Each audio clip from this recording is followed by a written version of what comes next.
Hello, everyone. We've just reached quorum, which means we're going to start the scheduled meeting of the Transportation Planning Committee of CB4. As you can see, we are still on Zoom by mayor's orders, and we have a pretty full agenda, so we're going to jump right in. The first item on the agenda is a presentation from Port Authority about the upcoming closures of the Holland Tunnel for repairs and the impacts in our district. So who do we have here is presenting that? Hi, Dale. How are you? It's Michael Lavery from the Port Authority. Hey, Michael. How are you doing? Good. We have several other members. Thank you for having us, Christine and Dale, the rest of the committee, for this opportunity to present to you on the Holland Tunnel Sandy repairs.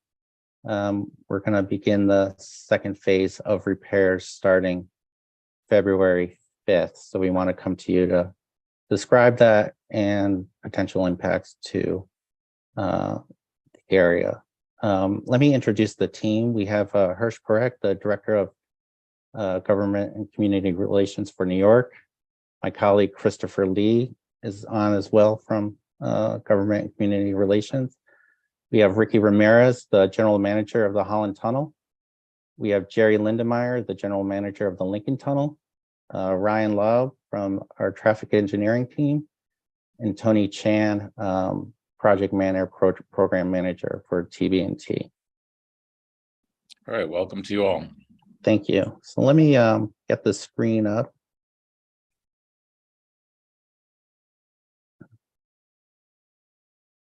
And Hirsch, thank you for visiting us today. Can you all see that? Yeah. It is my pleasure. Apologies, I'm not on camera. I am in transit, but good to see you all. Okay. So Ricky, why don't you kick it off from here? And I can move, just tell me when, and I can move to the slide. Can everyone see that screen? Yes.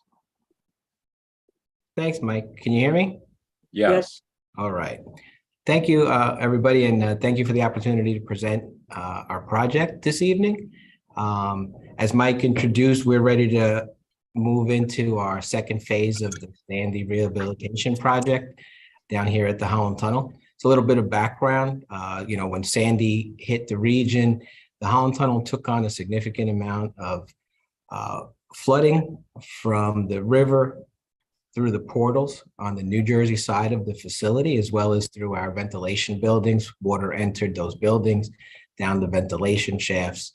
And we sustained damaging flooding in both tubes. The New Jersey bound tube actually took on more than the New York bound tube. We took on about 9 feet of inundation in that tube. And we were pretty much out of commission. It took 10 days before we returned to normal operations down here. That flooding caused a significant amount of damage to the systems throughout the tunnel environment. Next tube. Right here, you have a section of the tunnel, and repairs were required to mechanical systems, electrical systems, plumbing systems, architectural, structural, civil elements. And also during this time, we also did an evaluation of the lighting, and I'm happy to report that we've completed replacing the lighting in both tubes. We had a fluorescent system, and now we've replaced it with an LED system. Next slide. Most of the work that is taking place is inside of the tunnel. The tunnels are 1.5 miles long, and so there's a lot of work that's taking place in there, above the roadway, in the roadway, below the roadway, pumping systems. A lot of it is not something that's visible to the traveling public. And then there is some work that's taking place, because part of the project is also to install some resiliency measures for flood mitigation and protection. And what's shown on this screen here is what's marked in red is areas above the portals where there's going to be some work on the outside. On the left side, it's Dominic Street above the New Jersey bound tunnel. And on the right side is at Hudson and Canal.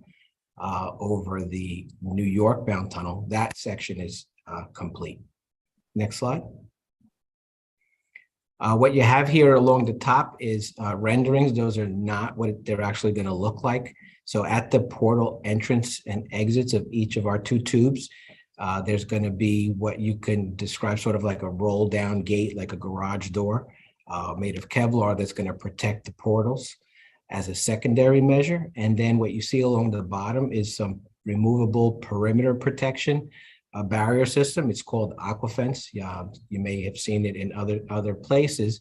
This is a deployable measure that's stored off-site and brought on and would only be seen in the event of preparations for an event. So you won't see them there if you look now, but again, only deployed when necessary. Next slide. So under phase one in the New York bound tube, what you see here is an example of what you would see if you drove through during construction. On the left side, that safety catwalk was replaced, the duct bank system for the electrical systems, wall tiles, ceiling, curbing systems, and on the right side, you see some of the completed product as well as the new lighting system. All right, so now as we're ready to move in towards phase two, by February 3rd, that'll be the night of Friday, February 3rd, and when we reopen on February 4th, Saturday morning, that'll conclude for now the work in the South Tube. That work started in April of 2020, and we're then ready to switch over to phase two, which is closing the New Jersey bound tube beginning on February 5th. And we're pretty much repeating the same work that we did in the other tube, now just in the other direction. That is expected to go until through 2025. Next slide. The hours of work for phase two is from Sunday nights through Thursday nights. We'll be closing the New Jersey bound tunnel from 11 p.m. to 5:30 a.m. the following morning. And on Friday nights, the closures will be from 11:59 p.m. until 9 a.m. the following morning. We do not have any scheduled closures of the tunnel for Saturday nights, and we'll be suspending that construction for major travel and holiday weekends and holidays.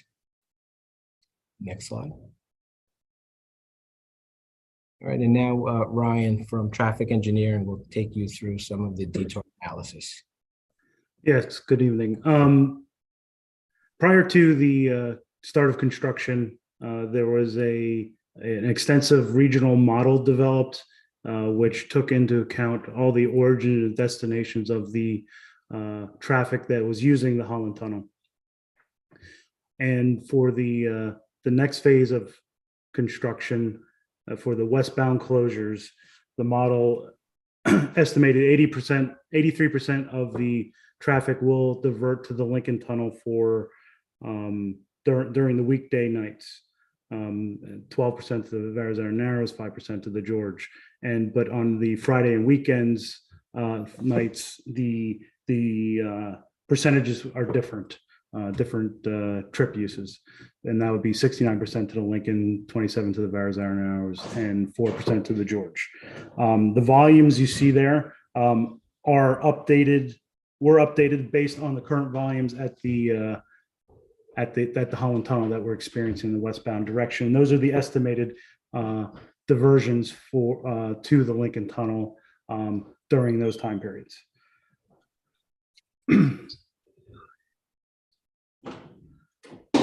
Jerry, do you want to cover this part? Yes. Good evening, everybody. Once again, thank you for allowing us to present to you. I'll be discussing the mitigation efforts that we'll employ here at the Lincoln in response to the Hollands moved over to the north. And in case everyone isn't aware, that the Lincoln also closes one tube per weekday night from Sunday night through Friday night for construction and in particular for maintenance.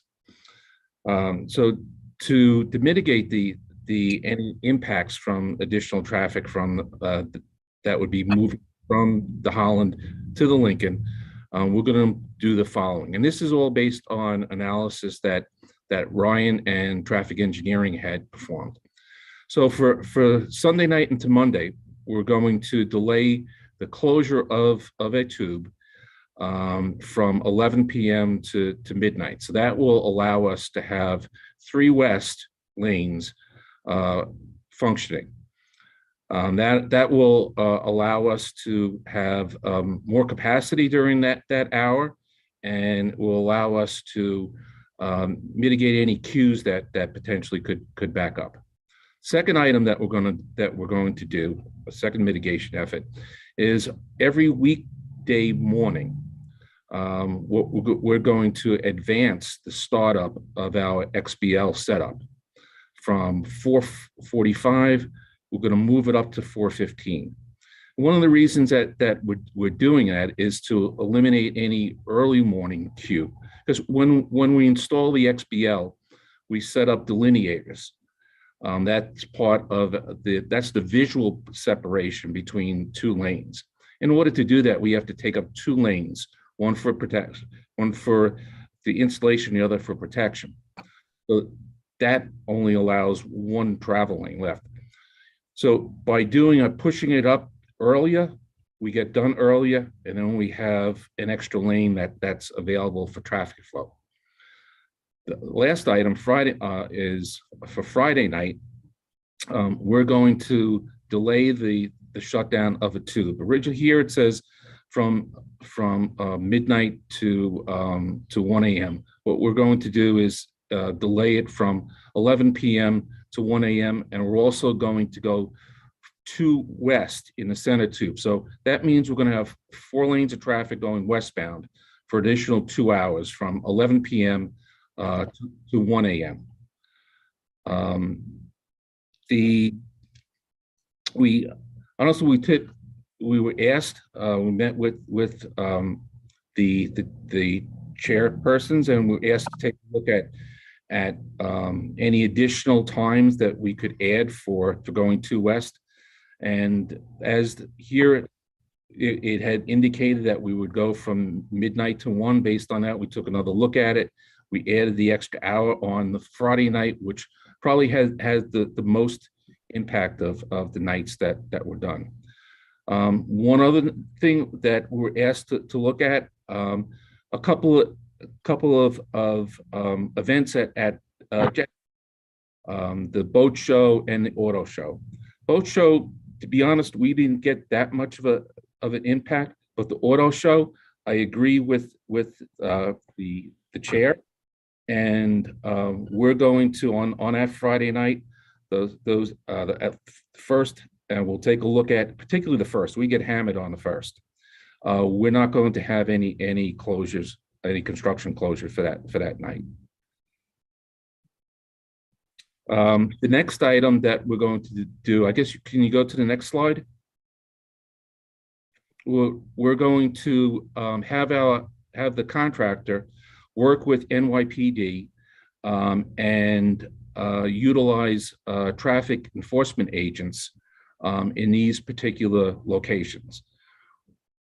Based on discussion with the chairs, we have also changed one of the locations that had originally been shown down by 31st and Dyer up to 10th Avenue and 41st Street. Much better choice. The agents will be employed from an hour before to an hour after construction, and they'll be utilized at least for the first 2 weeks of the construction. Can we go to the next slide? And I think I'll turn it back to Ricky. Thanks, Jerry. And similarly, down by the Holland Tunnel, we have traffic enforcement agents during the same time periods that Jerry mentioned. And also similarly, after discussions with Community Board 2, they recommended, and we originally had 4, the first 4 in the list, and they recommended an additional location, which we've added to our request from NYPD Traffic Enforcement, which is the one on Varick and Watt Street. Next slide. And so similarly, like we did with when we started the New York bound tube, we've conducted regional coordination with our other transportation agencies, both in New York and in New Jersey, to plan for this project. It's a massive project, which is why it's taken the amount of time necessary and the coordination to design and plan for the time needed to do these repairs. So those are some of the agencies that we've listed there that we've coordinated with. And we're also, if you can go to the next slide, Mike, coordinating with them as part of our outreach, utilizing shared variable message signs at key decision points in the region so that drivers know about the closures well in advance. So not only are we doing the radio ads and the travel advisory that was released yesterday, we have coordination with the navigation apps, TomTom, Google Maps, Waze, and others. We have our Port Authority alert system, 511 New York and New Jersey, as well as 311 New York City. And then in those partnerships with the regional agencies, the VMS signs, so that, again, drivers can make informed decisions at key decision points and not travel to the Holland Tunnel to find it closed. Next slide. Oh, thank you. That concludes our presentation. Dale and Christine, I can either go back to a slide or just stop sharing. Let's keep them up for a moment in case we want to refer back. But thank you very much for the presentation. I think all of us on the committee and the public at large can appreciate the challenge of keeping a major transportation asset functioning while having to do repairs to catastrophic damage. I'm going to start with Christine and then I'll go to committee members. My co-chair. Thank you, Dale. Mike, could we go back 2 or 3 slides? I'll tell you when to stop. Keep going. This one, right? That's the first one. Okay. So, this one. So the first question is, these are wide ranges. Do you have anything more specific as what's happening between 11 and 1 o'clock? Ryan, do you want to speak to that? Yeah. So this is the range per hour because the higher volumes are more towards the initial hour, whereas the 368 is like around 3 a.m. So that's why we provided the range, because it. No, I get it. I just wanted you gave me the answer I wanted. Yeah. So the westbound to New Jersey is the one. Oh, okay. These are the weekdays to Sunday. And this is the weekend on Friday, which goes up to 1609. Okay. And next page, mostly clarification because it was too much. So what you're going to do is delay the shutdown of the 3rd tube. So we will have 3 westbound lanes between 11 and 12. Correct. Okay. And can we extend that to 12:30 or 1 o'clock? I need that additional time in order to perform maintenance, because even at 11 p.m., I really get like about 4.5 hours between maintenance and construction. Okay. By the closed tube. All right. So let me ask a different question. This is from Sunday to Monday. Correct. What about the other weekdays? No, the other weekdays is the same. Even if I close the tube at 11 p.m., by the time that the workers get in there, set up their work site protection, do the work, break for lunch, and then I have to clear. Everyone has to start clearing their work site by 4:30 a.m. and we clear the tube by 5 o'clock. All right, so I don't know whether that helped, but I wouldn't make a difference between now until, let's say, April 1st and after April 1st. Because when the good weather comes in, people start to come back to New York City. Right now, the volume are very low. I presume you would have information about that. And so right now you could get away with, no change at all, in a sense. And then after April 1st, I think the volume is going to be back to what it was before.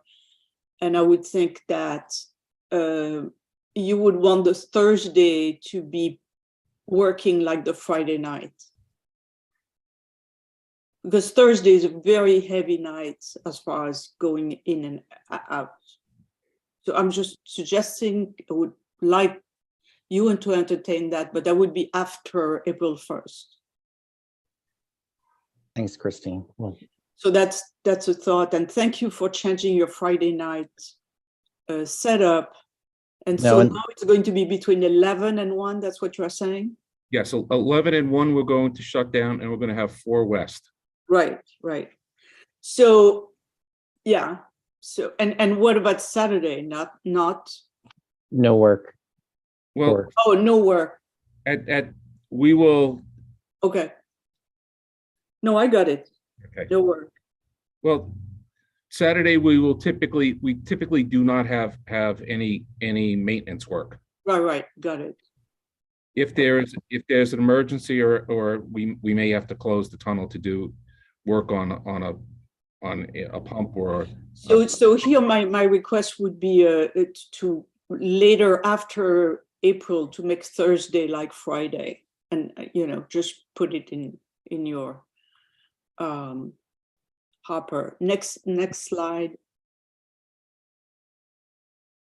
And Christine, here from some of the comments from our prior meeting.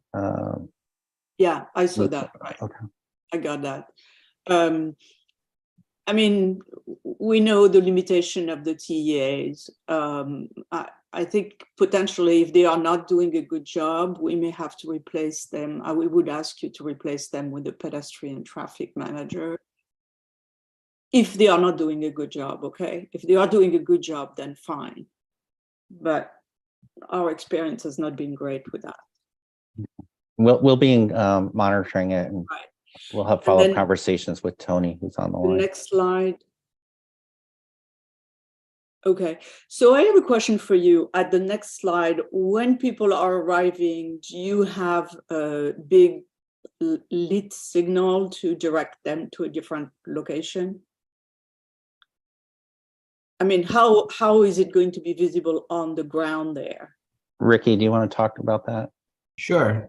Yeah, good question. So we will have, again, regionally, we will have the big lit dynamic message signs that do announce that we're Okay, the hours that we're going to close, so people can make an informed choice, hopefully. And if they don't see it or make it here, there'll be physical blocks to enter the ramps, as well as detour signage toward the West Side Highway. so my question was whether you could detour everybody toward the West Side Highway.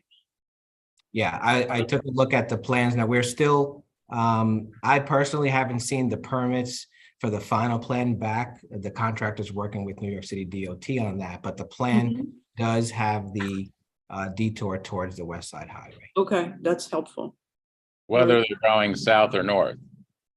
Yeah, because if they're coming south on I guess from 7th to Varick, they're going to make it, and the entrance on Varick is going to be closed off. They'll make it to Canal and make a right turn. Right. The only one that, it depends, 6th Avenue traveling north, if their signs, normally if they don't turn at Canal, if they turn at Watts, right? If they see the closure signs at Watts, if they continue on 6th Avenue, they don't make the turn, then they won't see the detours. Yeah, that would be good to think about a sign there, like a lit sign to say use the West Side Highway, And then my final question is that, okay, so the main event, the boat show, you don't see a lot. And then the auto show, there is not just one day. There are days at the beginning, days at the end. So you have multiple days, right? Yes, ma'am. We get most of the highest amount of traffic volume that we see is typically on that first Friday night. It's 2 Friday nights, but the worst is that first Friday night. Right. But, we want to live beyond the worst, right? Just some other days. Some other days are bad too. And that's going to be a cumulative process. So you may want to think about that. And then I have a final question, which is now that the Port Authority is going to build the platforms on 37, 38, 39, that work is going to overlap. And we'd like to know whether, if we direct people to 39 straight or we direct people to 38 straight, which are detour sign that you should, the detour sign on 37 exists. I don't think there is a detour sign on 39, and that would be probably a good idea. But is it going to conflict with the work happening on the, the platforms? Christine, I think as we get closer, we're going to have to coordinate on that, and we'll definitely come back to you to talk to you about that as we get more information on the planning aspect of that portion of that construction. But if you could install a detour sign on 39 and direct people to go straight all the way to 11th Avenue, like you did, right? Mm-hmm. So we have less conflict on 9. That would be really helpful. And then come around on 40th. Is that right? Yeah. Yep. Okay. Okay. Thank you so much for listening to us. Thank you, Christine. Thanks, Christine. David Warren. Yes, hi, good evening. Thank you for coming to the community board. Just a quick question. Our community, we're trying to reduce as much motor traffic as possible. I was wondering if you considered giving during the hours of construction free travel or greatly reduced travel on New Jersey Transit and the PATH trains. This way people won't go into motor vehicles and they'll be encouraged to take public transit. So it's a win-win. It won't clog our streets up and keep the tunnels empty, and it would save some of these people money maybe. It would encourage them even afterwards maybe to use public transit. I'm glad Has anyone considered that? Yeah, I'm glad you raised that, David. I saw that there was some coordination with New Jersey DOT. I don't know if that extends to New Jersey Transit and incentivizing. And David, I wish we could, but that's not feasible to provide free. We're just not in a situation where we could do that. Reduced. I mean, you guys own PATH. Isn't PATH part of Port Authority? Yeah, that's your operation. But we can't. I just want to be straight. We can't move forward with a reduction of fares or eliminating fares. See, that's a problem. Putting aside the discussion of the fares, what are the measures that you'll take to encourage travelers to use the either PATH or New Jersey Transit?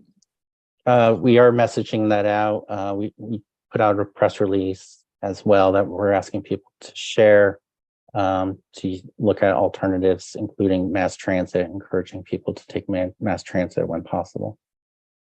It just really sounds like you're not really giving people incentives. You just, doing what you want. You got to give something. I mean, either reduce fare or, something, because there's going to be so much motor traffic. And it would also encourage people to use this maybe in the future. I don't know why this is so impossible. It's New Jersey Transit, which is a public entity. It's not a private company. And PATH, which you own, you're part of PATH. It's you. We are, but I hear what you're saying, but it's not something that we can move forward with, of a reduction of fare or eliminating fare.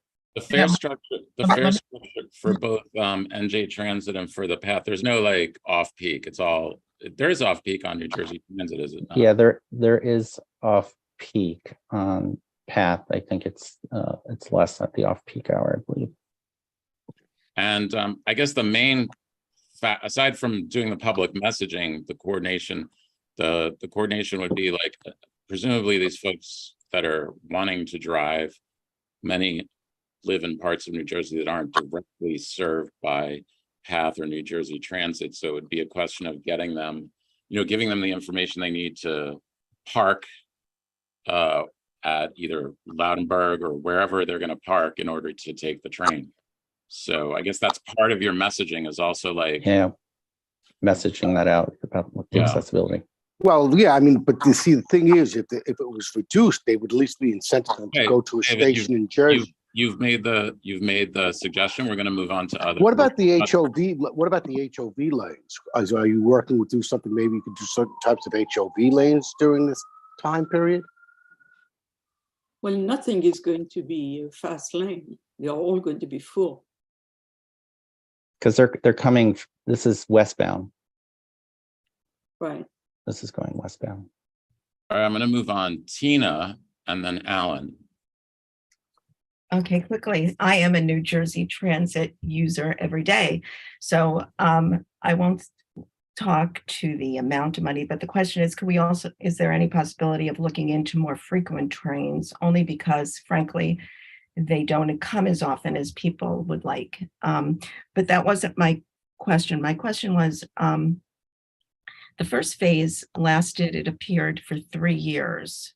I'm curious whether, and you're predicting the second phase to last only 2 years. Are you pretty sure that it will be done within 2 years? I'm sort of curious why the first phase took a year longer. Sure. So,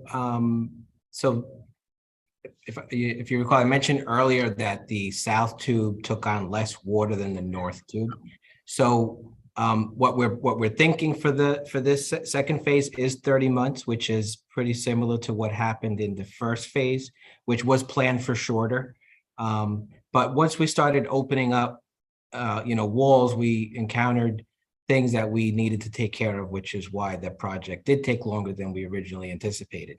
The thought behind why we're not changing the duration, although we do have some lessons learned and we anticipate some things, because the New Jersey bound tube had taken on additional water. Some of that work is already programmed in and was already programmed in for that time for the New Jersey bound tube, and it wasn't for the New York bound tube. So we think we're comparable, but again, we're opening up, and hopefully we have lessons learned, and with the amount of work that was already programmed, it won't incur the duration added on like it did in the first two.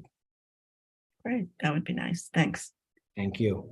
Thanks. And I'm glad you raised also the scheduling, because perhaps there's some adjustments to the scheduling that can help with the peak hours of transit during the shutdowns. Alan. Thank you. Thank you for the presentation. Any plans on restricting street parking? What do you mean? On the streets where folks are going to be going up, even on the highway, some restrictions on no parking during certain times when people are going up there on any of the streets that might be impacted. Yeah, but we don't have any plans. Everything is going into the tubes. So even if you have like 4 lanes on one street, it needs to go into 2 lanes. Well, I mean, further down, even on the West Side Highway, you're going to have much more traffic during certain times. But, all right, just a question. Thank you. Thanks again. Good luck. Appreciate it. Thanks, Alan. Do we have any more questions from the committee? Do we have any hands up in the public, Janine? Yes, Michael Horachi is up. I'm going to bring him over. Great. Welcome, Michael.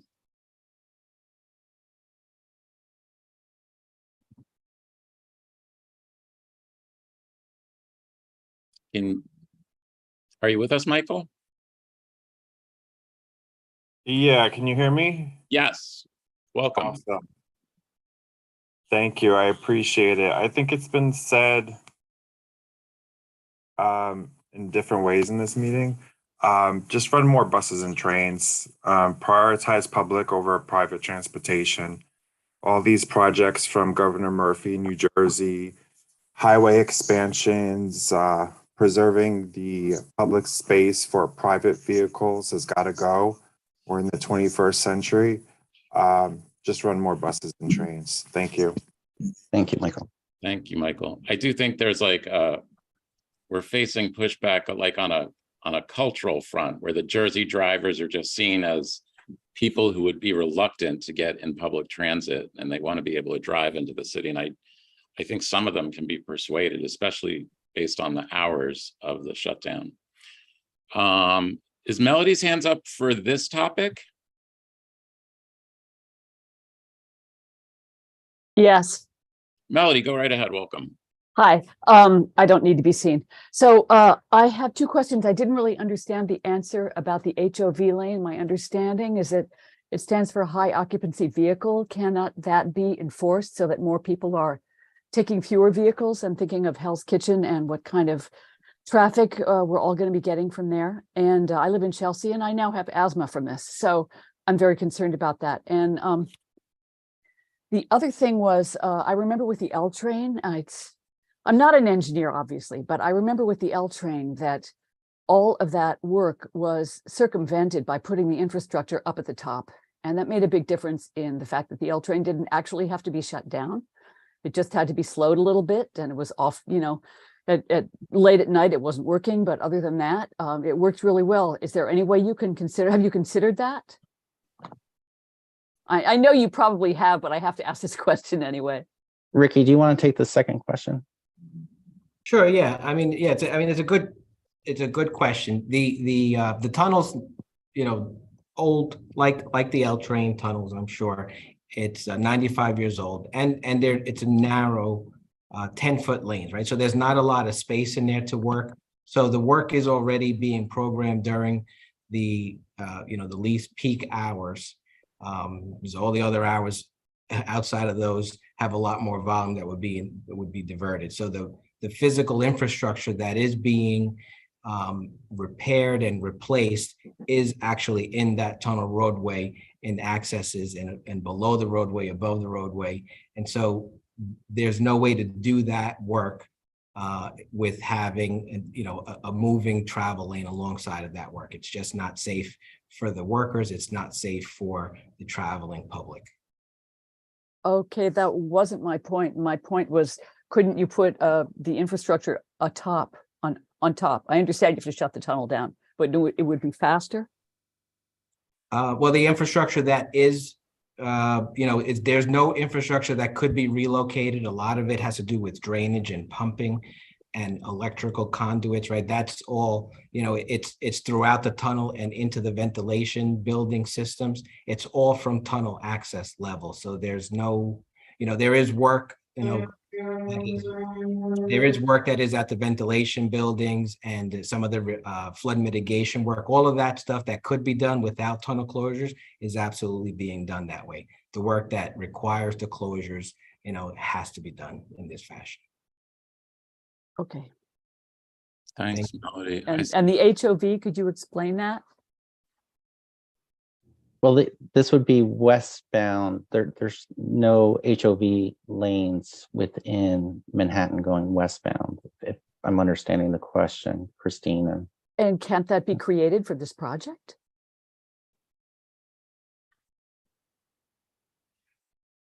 Not. I'm understanding the question. An HOV lane acts as like a bypass lane for people that have kind of grouped themselves together in pairs of more than 2 or 3. Right. There's not a way to kind of implement that within the city that I'm aware of. All right, thank you. Thanks, Melody. I see one more hand up from the public, Jahaya. Bringing him over now. Great. Welcome. Jahaya, are you with us? Yes, I am. Sorry, too many buttons to push.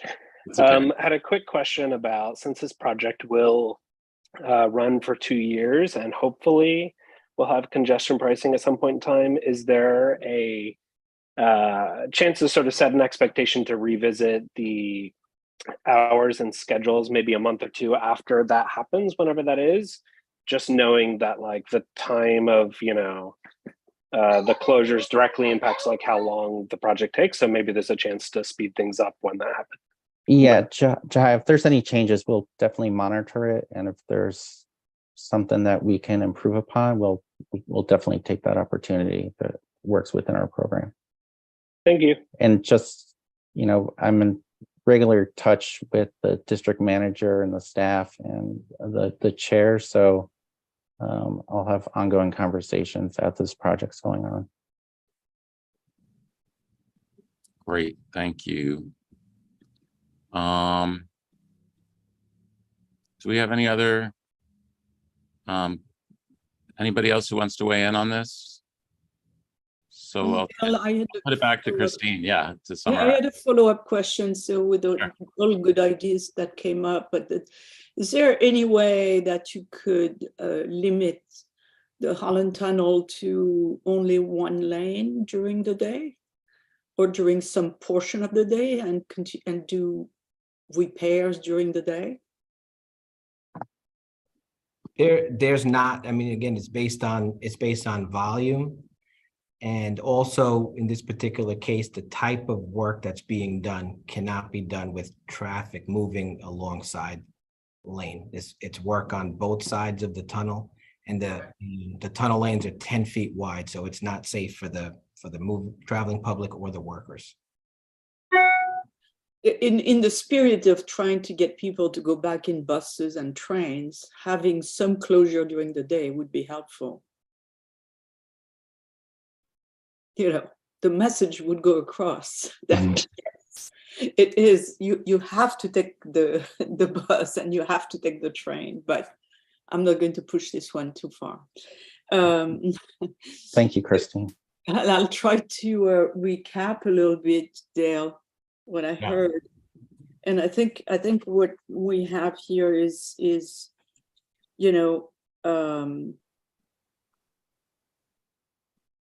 a lot of details.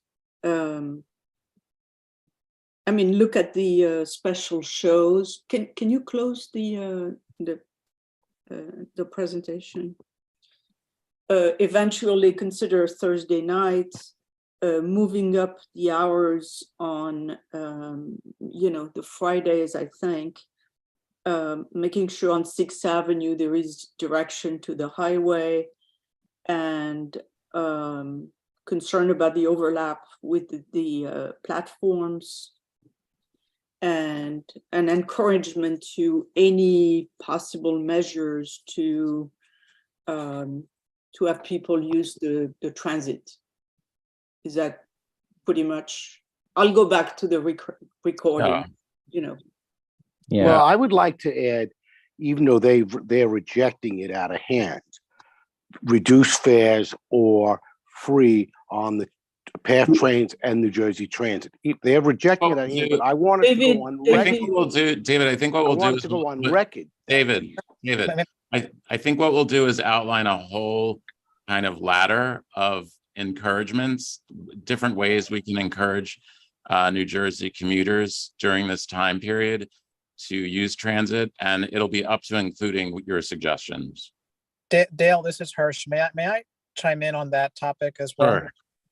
So, Michael sort of alluded to this as well, but it's important to just note, we Port Authority, we operate multiple transportation facilities, right? And sort of each of them, the funding that we get from each of them, whether it's fares or tolls or rents or other user fees, all sort of help support the overall Port Authority operation, right? We don't receive any sort of government funding from the local, state, or federal level, except in cases, of sort of significant emergency, such as Sandy or, during COVID or things like that.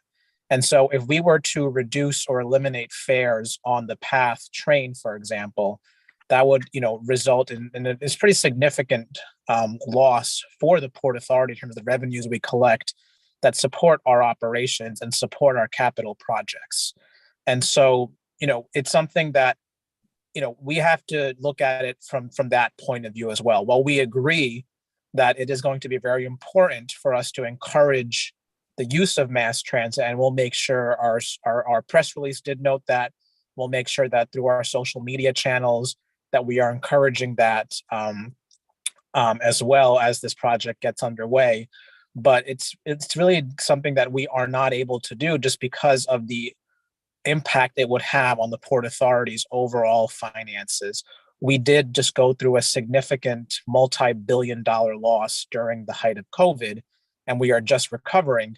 PATH is still, in the 50 to 55% of pre-COVID volumes. So we're still not at fully recovered yet. And so any loss of revenue would just overall impact our ability as an agency to operate and do our capital projects. And so that's one of the most significant reasons why it's not something we're able to do.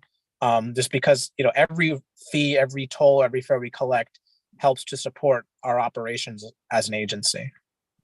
Can I ask on that? Thank you for weighing in on that. Can I ask as a hypothetical also, like, say you were encouraging New Jersey-based drivers to park at, let's just say Lautenberg, just because it's like the most obvious choice. Do they incur a parking fee at Lautenberg?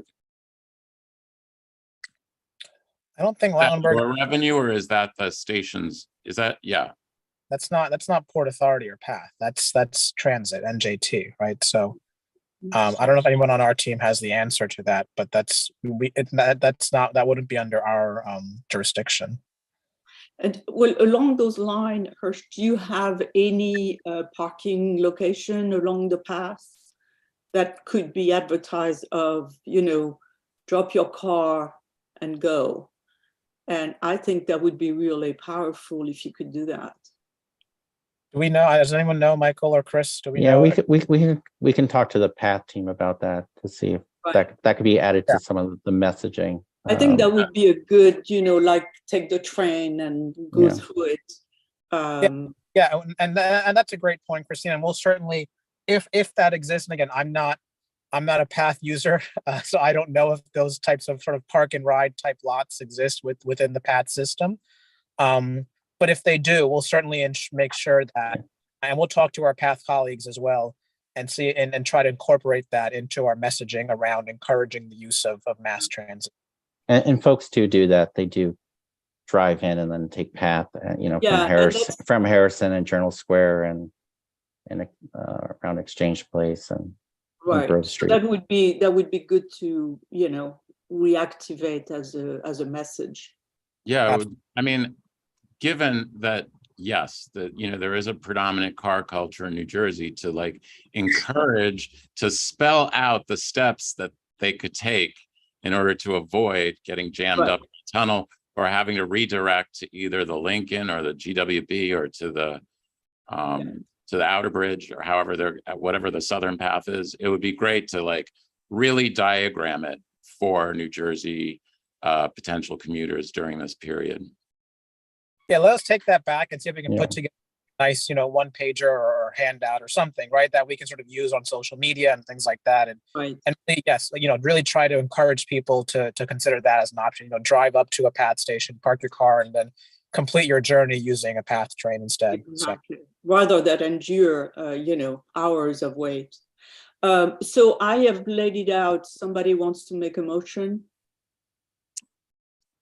Do we have a motion? Move to adopt. Okay. Do we have a second? I second. Thank you, Alice. Dale and Christine, there's another person in the public who has their hand up. Oh, I'm sorry. Yep, Nat. Nat, are you with us, Nat? Can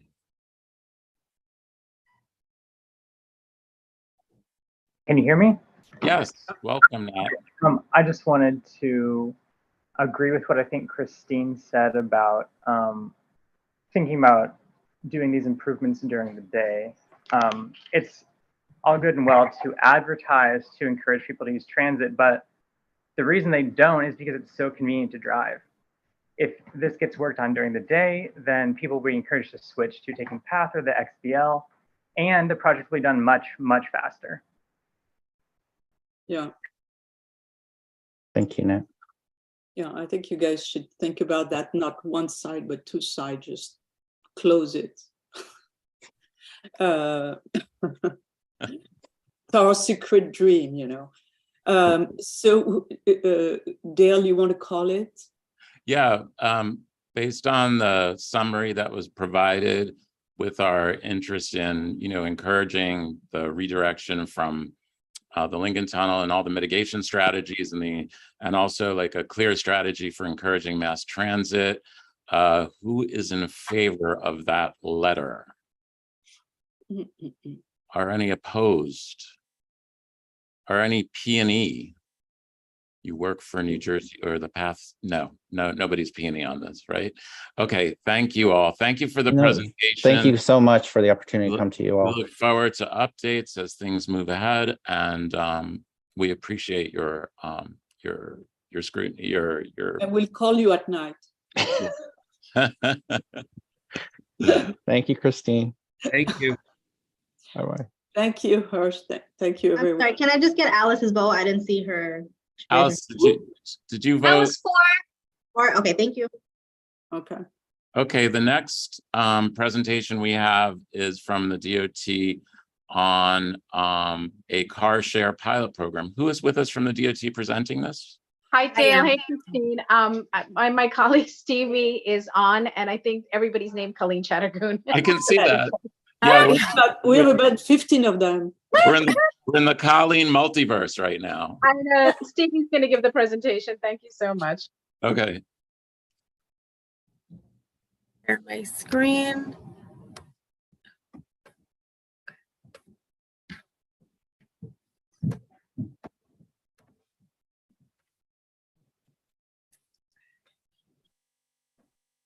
Can everyone see this? Yes. Great. So I'll just reintroduce myself. I am Stevie Feig. I'm a project manager with the Department of Transportation, and I'm here to present on the CarShare permanent program. So I'm just going to give a little bit of background about what CarShare is. I'm going to give some stats from our 2-year pilot program. And then I'm also here with our partners from GetAround, who are going to present on the sites they selected and a little bit about how they operate. And so for those who don't know, CarShare provides on-demand short-term access to a shared fleet of vehicles, typically through a membership, and you can rent the car by the hour or for the day. So DOT ran a CarShare parking pilot program that launched in June of 2018. We partnered with Zipcar and Enterprise. The program had 230 on-street spaces and 55 municipal parking facility spaces. In Manhattan, we had 70 on-street spaces. So the 2-year pilot as a whole averaged 24 trips per space per month, serving an average of 17 different households per available vehicle. In Manhattan, we saw a slightly higher average of 25 trips per space per month, serving 18 different households per available vehicle. The pilot also saw greenhouse gas emissions and vehicle miles traveled decline 7% and 6%. And through the pilot, DOT partnered with University of California at Berkeley. They provided 3 detailed customer surveys to CarShare participants, one before, one during, and one after the pilot. And through those surveys, they concluded that for every one CarShare vehicle on the road, 4 personal vehicles were either sold or not purchased. And so for your community board, we have 4 selected sites. Each site is 2 parking spaces. And so they will be located at the corner on the same block face with the regulatory signage, like the picture on the bottom left. And with that, I will turn it over to our partners at GetAround.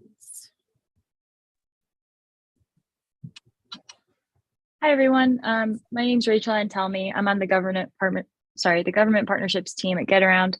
I'm here to tell you a little bit more about GetAround and how we plan to work with and serve your community. So GetAround is a round trip car sharing company providing affordable and accessible shared cars to people who need them to live and work. We were founded in 2009 with the idea of doing something with underutilized cars that sit idle 95% of the day. Today, we're present in more than 350 US cities and more than 1,000 cities worldwide with 6 million trips. GetAround is different than a traditional rental car company, so I'll explain how it works a little bit. Next slide. Oh, thank you. So it's free to join. There are no membership fees, and trips can be booked for as little as 1 hour, meaning you can get access to a car only when you need it. It's great for getting to a meeting or appointment that you can't reach by transit, a big grocery haul, or a quick trip out of the city. So how do you use GetAround? Guests upload their driver's license to our app and can be approved in just a few minutes. No waiting for a membership card or waiting in any lines, you're ready to go. And our GetAround Connect technology is installed in the vehicle, so there's no need to meet in person to pick up keys or carry an access card. Our trips all come with insurance, excuse me. Our trips all come with insurance and customer service, should you need any assistance during your trip. I will note that you do have to be at least 19 to use GetAround. Next slide, please. So we have 3 major objectives here at GetAround: to be an equitable mobility solution, to reduce congestion, and to be friendly to the environment.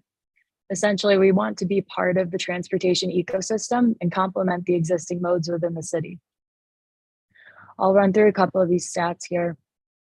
So we see a large portion of users are lower income and they rent their homes. We also see that people sell their car or delay purchasing a car after having access to CarShare. And in helping the environment, we see that most of our users do not own a car and tend to share their rides, which means that occasional access to a vehicle is necessary. In this community district, 84% of households do not own a car. And finally, we know that one CarShare vehicle can take up to 13 personal cars off the road. And like DOT said, an average of 17 households per month use one shared vehicle. So this means we help free up space at the curb, also help reduce traffic, and provide a service to people who need it. Next slide, please. When looking at locations, we consider areas that are near other shared modes and public transportation. So think city bike docks, subway stations, bus stops.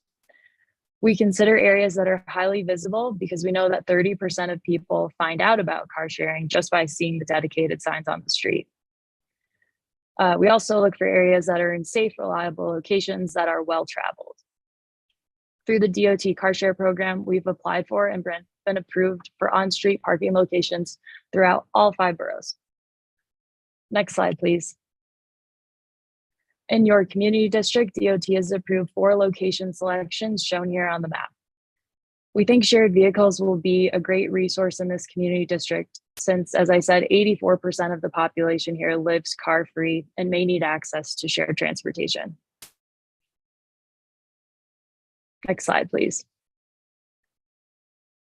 In consultation with DOT, we've created an equity and outreach plan to connect with community members and reach populations in need.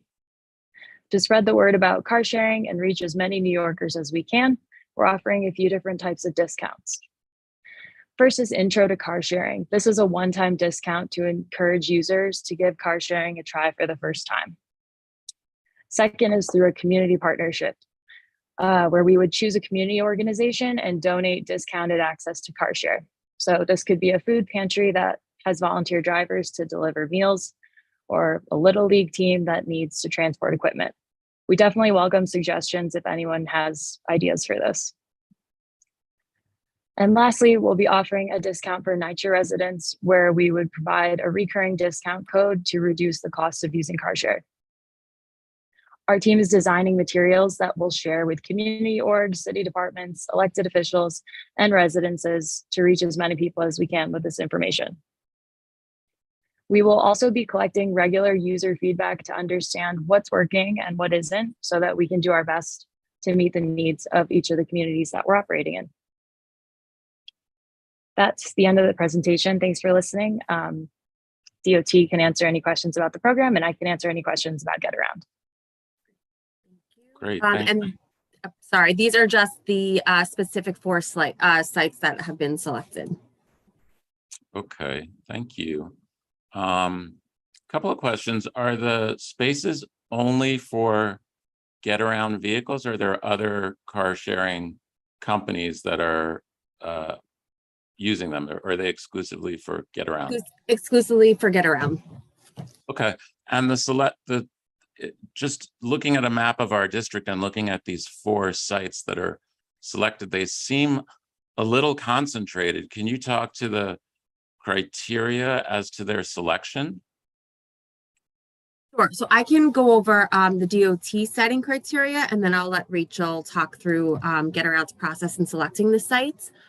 So we, at the department, we kind of took what we used in the pilot. So sites have to be sited in non-metered, non-moving parking lanes, have to be at least 750 feet away from private garages.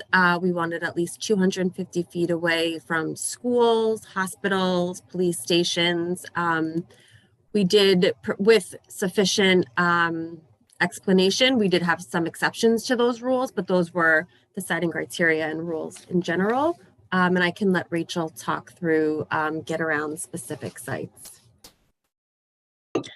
Yeah, so honestly, in this community district, we wanted to get as many spaces as we could find.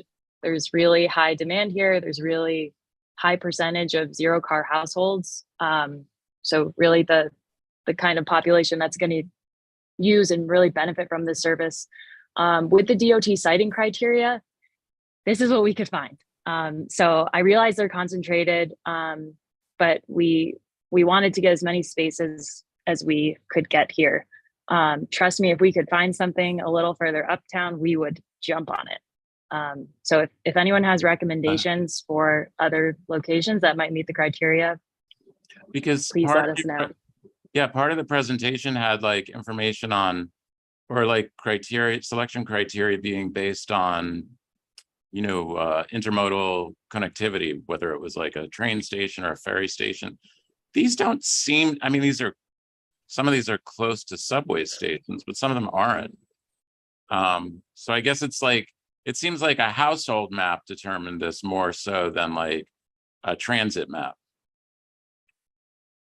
I'm sure, I think it's a combination of both between DOT siting criteria and what makes sense for Get Around as well. Okay. I'm going to open it up to the rest of the committee, starting with my co-chair, Christine, and then we'll go to questions from the public. Christine. Thank you, Dale. I have a lot of questions. I'm a little confused, I have to say. So, look, first of all, what is the price per hour to rent the car? Our vehicles start as low as $5 an hour and increase from there. There's no membership fee, so you're just paying for the hourly fee for the number of hours you reserve the car, as well as the fuel. And you are talking about equity, and DOT was talking about equity, and I don't see any of those locations to be in the Fulton houses or the other NYCHA neighborhood. And I would have thought that those neighborhoods would be the most benefiting if people there, you know, can't take a cab and there is a special run. I mean, I think to me, this would be where I would want to see these options, not where you put them. Where you put them is very close to parking lots. There is a lot of parking lots all around them. I did a little search. So I don't know why the car wouldn't be in the parking lot rather than being on the at the curb. You know, I use Zipcar all the time, and it's in the parking lot, and it's fine. There's no reason. So that's my concern is, and then you are mentioning that you want as many cars as possible because people don't have cars, but so that means that people are going to drive more. And I don't know that that wouldn't be personally my objective. I don't want people to drive more. I would like people to drive less, which is what you were talking about as far as it reduced car ownership, but we already have a very low car ownership. So it looks like it's more beneficial to you than to the community, the way it's organized. And I'm very concerned about that. Next, Dale. I'm going to go to, I'm sorry, just give me a second to pull up the participants list. Stop sharing if that's. I'm going to go to Blake. Got it. Thanks for the presentation. I was wondering what the utilization rate of the cars are, meaning, what % of the time they typically are like in the spot versus being, rented. We don't have that data yet since the program hasn't launched yet. That's unique to each of the cities that we operate in. As far as availability, part of the requirement for the DOT program is that the vehicle is available 100% of the time. So if it's not in the spot, it's being used. But we'll be sharing that data with DOT on a monthly basis and gathering that, which I'm sure will be able to be shared. Got it. I'm sorry, I'll just piggyback off that. We are going to be getting utilization, trip rates, unique users per month from the CarShare companies, and that's how we are going to kind of evaluate the program and the sites as a whole. So we'd like to gather, don't hold me to this statement, but we'd like to gather at least 6 months of data before we're going to come and share with community boards and kind of give an evaluation of the program. We are, on an annual basis, we are going to be opening sites up for renewal, perhaps removal based off what the data says, and perhaps expansion, again, based off what data says. So we're not just going to be putting cars out there and leaving them. We are going to be getting monthly data, and we're going to be monitoring them closely. But you have had a pilot going on since 2018? Correct. We had a pilot with Zipcar and Enterprise that from 2018 through 2020. Right. So what's the data from there? So we don't have any sites within your community board currently. We have No, I'm not asking. We are not asking you that. We're asking you from that subset of Enterprise that you have been working with. What is the answer to Blake's question, which is the proportion of time that the car is in park versus use? So I don't have that answer off the top of my head. I can get that for you. From the pilot as a whole, we've seen on average that these cars are used 24 times per space per month. So that's an average of 48 trips per month. And each car serves 17 different households as opposed to 17 different people. No, each owning their own that's car. not the question, right? I understand that's not the question. I'm just trying to explain the data that I have off the top of my head right now. Again, the utilization, it's really site specific and really neighborhood specific. So I can get you Manhattan specifics.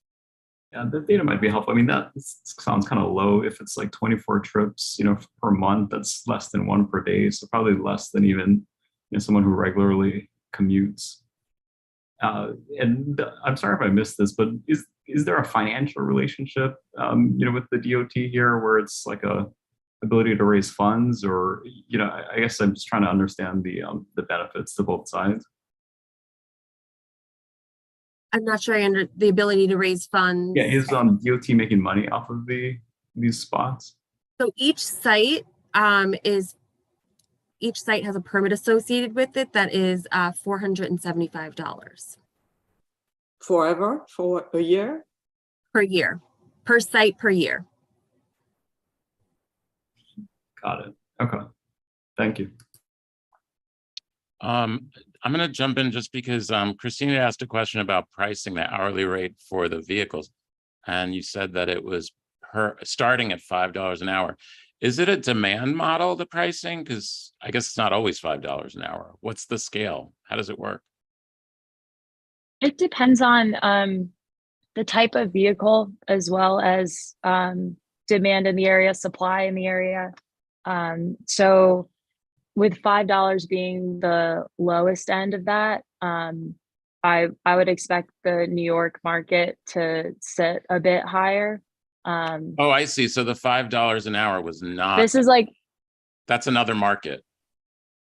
that's in general, like for our entire business, rates start that low. For New York, we don't have the rates yet because we do not have the cars on the ground yet. But Okay. so what happened with And the is it, enterprise? I'm sorry, Chrissy, is it dynamic pricing? Like fluctuating with demand, like how Uber surges or something? Yeah. No. Okay, so it's based on the model of the car. There's an hourly, and the market, there's an hourly rate. Correct. Okay. But they'll follow up to that. It just and again, your enterprise pilot. What were the numbers? The enterprise pilot you did in New Yeah, York. what was the hourly for the enterprise pilot? Right. So Enterprise and Zipcar, they all these car share companies have their own operating models in terms of what they charge. I do not recall what Enterprise charged off the top of my head. Again, they had a yearly membership fee. Zipcar has a yearly membership fee. You can break it down and pay by year, or it can be a monthly charge. Zipcar, I believe their cars start at maybe $12-ish an hour, again, depending what car you take. Enterprise was a similar model as that as well. I do want to also add that Enterprise has since left the car share market. They left during COVID of March 2020. Yeah, because their whole business was upended. All right, I'm gonna go, Blake, I'm gonna go to Carl. Thanks, Dale. So I had a question about the fleet. The makeup of the vehicles that are used for this. Is there any way for DOT to stipulate that these vehicles are of a certain fuel efficiency or a hybrid use, or is it just whatever car is available from the Just full-blown EVs. or that? So that is something that we are taking into consideration. I can let Rachel speak to what their fleet comprises of. The EV conversation is something that we've started to have. Right now, on the street infrastructure is just not there for us to include it in the program, but that is where we see the program moving in the future. But it will be slow moving in the future. And I just have one comment. The locations are so focused in Chelsea, and I live in Hell's Kitchen. It's really hard for me to believe that there are no locations north of 24th Street in our district that this could be used. There, where I live in the 50s in Hell's Kitchen. We have humongous residential buildings with a lot of families that I think could really benefit from this, who don't have cars. And so to that, did you say that there's like restrictions, like it can't be within feet of a school or firehouse? I'm a little confused. Like it's not, an adult store, so I'm just confused why. If you could maybe elaborate on what those stipulations. It's car porn. Yeah, those were DOTs, right? Yeah, it was a DOT focused question because I believe that if we could probably put these at a lot of places without those, so I'm just curious about the siting because that really didn't make any sense to me. There's already cars coming out of firehouses, and I'm just confused. So if you could. Sure, most schools, firehouses, police precincts, their street regulations, you can't park anyways. Most schools, it's teacher parking from 7 a.m. to 4 p.m. Most firehouses, the whole block is kind of restricted for the firehouse, for the firefighters. No. Same with police. No, I'm sorry. I live next to a fire station. It's not restricted.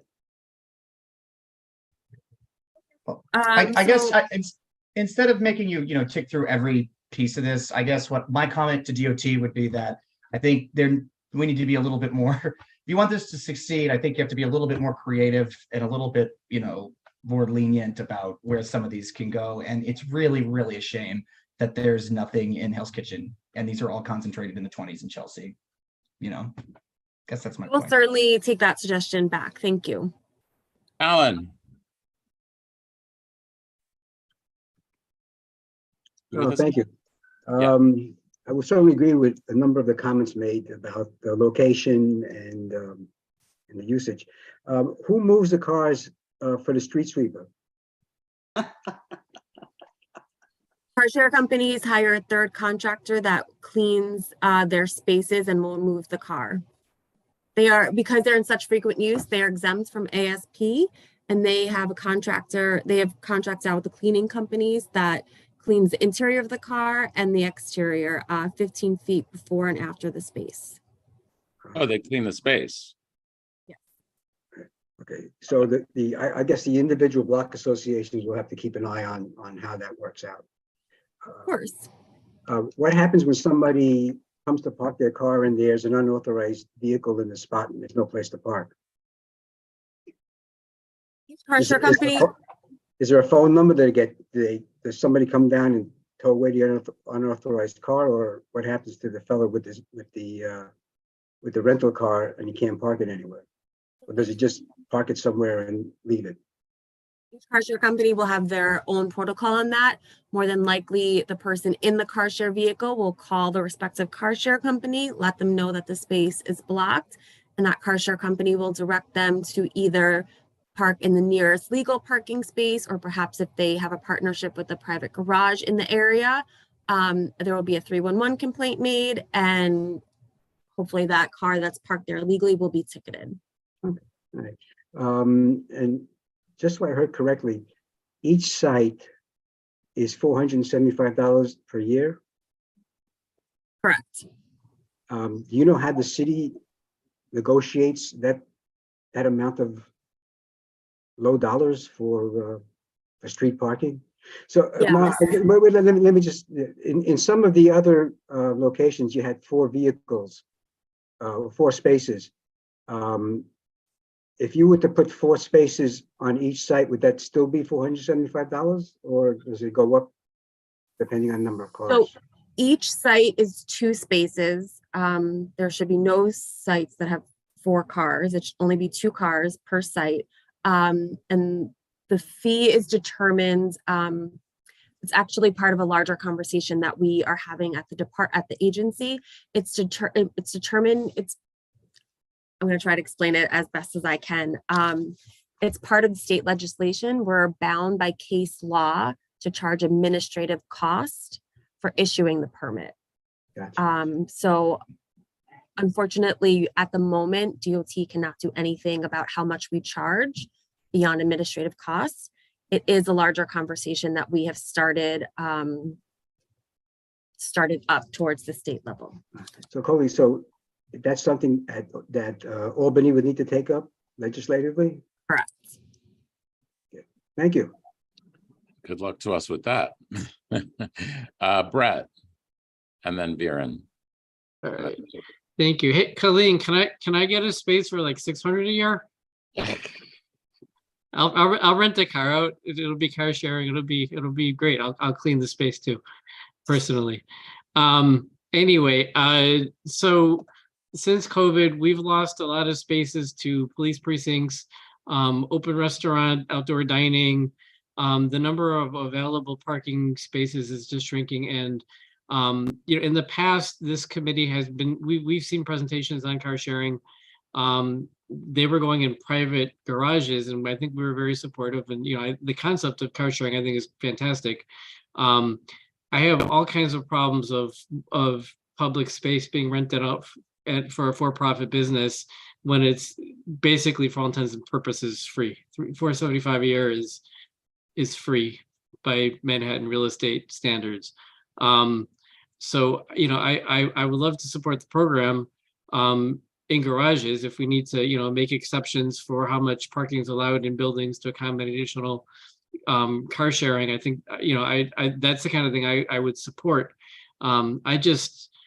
The issue that we have, and believe it or not, there are people who have jobs who live in this neighborhood, and I got people here in our co-op in Penn South that's affordable middle income housing who have jobs out in, I know someone in Long Island. He's a very specialized kind of profession.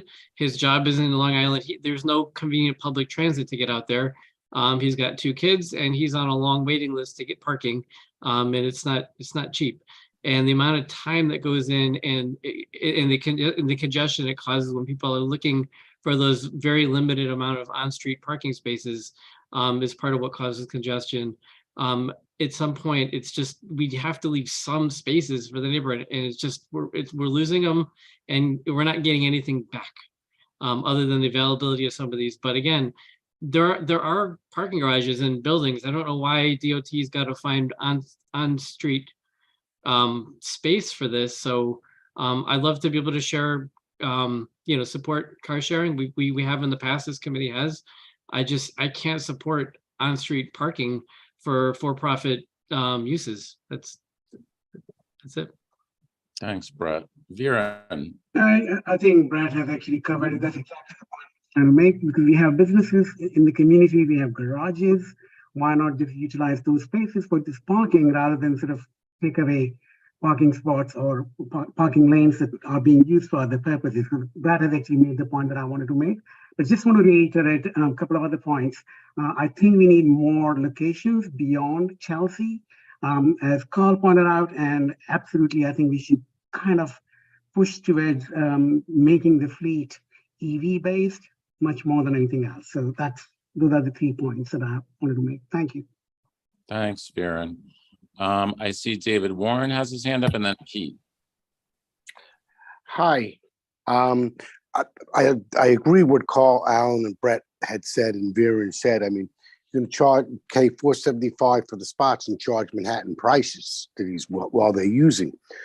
But so I'm seconding what the other people said, but I'd also like to add maybe a suggestion. If you are going to put cars in the city, because we don't know what models, I would suggest that you use Mini Coupes. They're small, and you might be able to get, rather than 2 spaces for a car, 3 spaces if you use Mini Coupes, and electric ones to boot. So it would lower congestion. And I would steer you towards using private garage spaces. I think that would be more digestible for our community rather than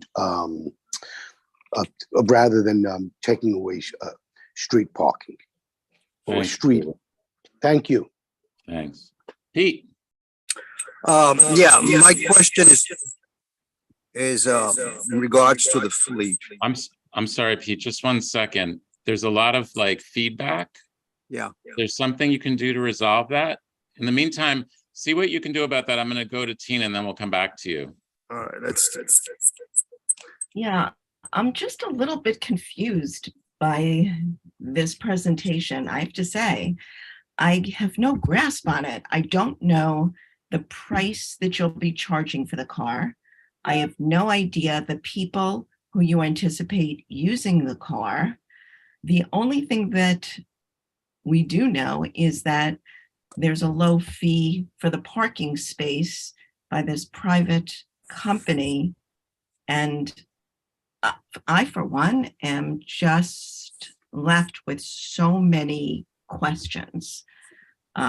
I don't know what we're going to vote on, but I don't feel like I can vote at this point on anything other than my confusion, to be perfectly honest. I just am lost. And I also am concerned that at the very least, I hope, and somebody brought this up and I was going to mention it before, at the very least, I hope we're not losing revenue for the government in terms of, alternate side street parking and tickets relating to that block. But, okay, I said my piece. Thanks, Tina. I think, yeah, there is a lot of speculative information. What is the current parking reg at the spaces that were outlined, the 4 Chelsea locations? Were they parking spots prior? Were they metered? They were not metered. Not metered, but they were street parking, alternate side parking, correct. Yeah. Okay, thanks. Did I miss anybody on the committee? Pete, let's go back to Pete. Is your audio back? Yes. My question is in regards to the fleet. I'm wondering, do you offer vans as part of your car share service? In New York, most of the vehicles will be small to mid-sized sedans and smaller SUVs. We do have vans in other cities, but I'm not sure how prevalent those will be in New York. Is that do you want to see vans, or you don't want to see vans? I'm just curious because we're talking about transporting people from one place to another, and vans may be preferable rather than having one person in a car. And that's just a thought. I mean, but again, we have a problem. We have a congestion problem. Too many cars in the city, and that's tough. Can I ask also, when you talk about your other markets, where are the other markets that you're currently operating in? Is it like we're in board? Is it national?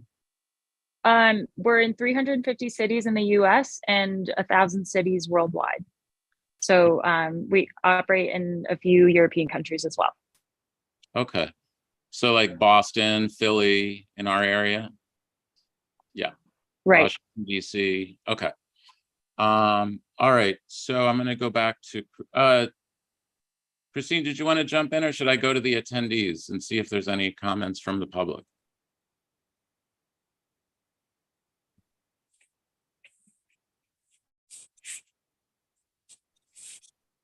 Christine?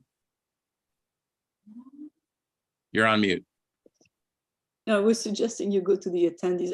I'll say my piece again. It's like, I don't think we should have SUVs there. SUVs are not, fuel efficient, nor are they. And then you mentioned that, it's going to go in the direction of the EVs. And that's a major concern we have. I mean, having EVs being charged on the sidewalk is not something that we are excited about. So I'm sorry to interrupt you. That is a very long-term goal. That's not anything that is happening anytime soon. That also would be a much larger conversation. That's just more to say, like, the department is headed in an EV direction. That's not to say that it's happening anytime soon. Got it. And then finally, from a safety standpoint, we have a policy of complete street and try to do daylighting at every intersection so people can see the pedestrians. So the locations you have proposed would go against that. And I think we would prefer to see, a daylighting spot with maybe parking for bikes, and then those parking for cars after that. But the daylighting is really a prerequisite at every corner, and we don't want to have cars piled up there. So that's a good point, Christine. Go ahead. I don't see any hands up from the public. Janine, am I missing somebody? Yeah, I brought over two people, Jahaya and Melody, and then I'm bringing Michael. Oh, got it. Okay, so I'll go with Jahaya first. Hey, so I guess I'll just say, like, from what I understand of the data, car sharing programs like this really help people reduce their ownership, which I know is sort of in line of what we want to see in our community. So I'd love to see more than 4 spots to that extent. And then a comment on the types of vehicles, definitely sort of will echo the comments of, like, no SUVs, please skew heavily towards sort of lighter and sort of more fuel efficient vehicles. And, as a family with 4 kids, I will say minivans are great. There is a need for them as well. So thank you.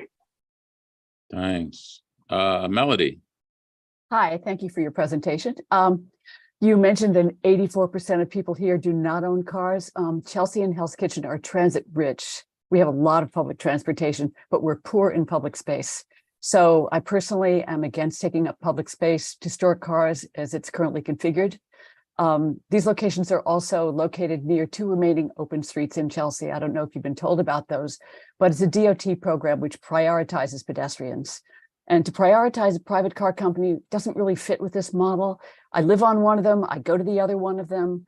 From the point of view of people who love open streets, those spaces could be used for bike parking, not just car parking, for greenery, and other things. So there are a lot of places that are transit deserts, and I think that this program would be appreciated better, not just uptown, but in the other boroughs. So Chelsea, I don't think really is a great fit for this. Thank you. Thanks, Melody. All right, so. Michael was next.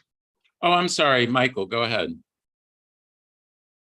I appreciate the presentation. I also have a glimmer of hope from the DOT every so often, whether it's the painted bike lanes or the curb extensions or the plastic bollards that are supposed to protect cyclists.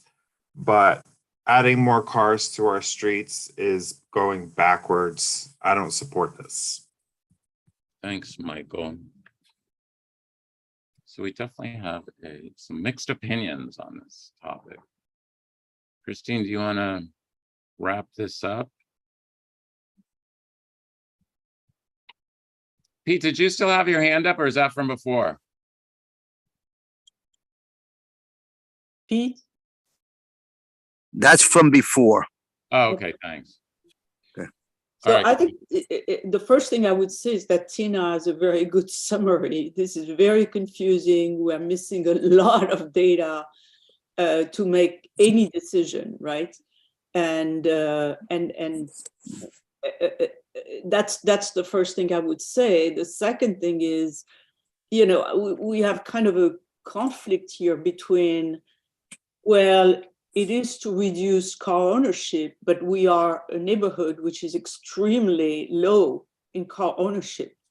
So what is it for, right? It's not, and then we have the issue of, you know, it's all Chelsea, but there are some places in this neighborhood which are a little bit of a transit desert, I would say around 11th Avenue, where you could say, okay, there are maybe some use for that, right?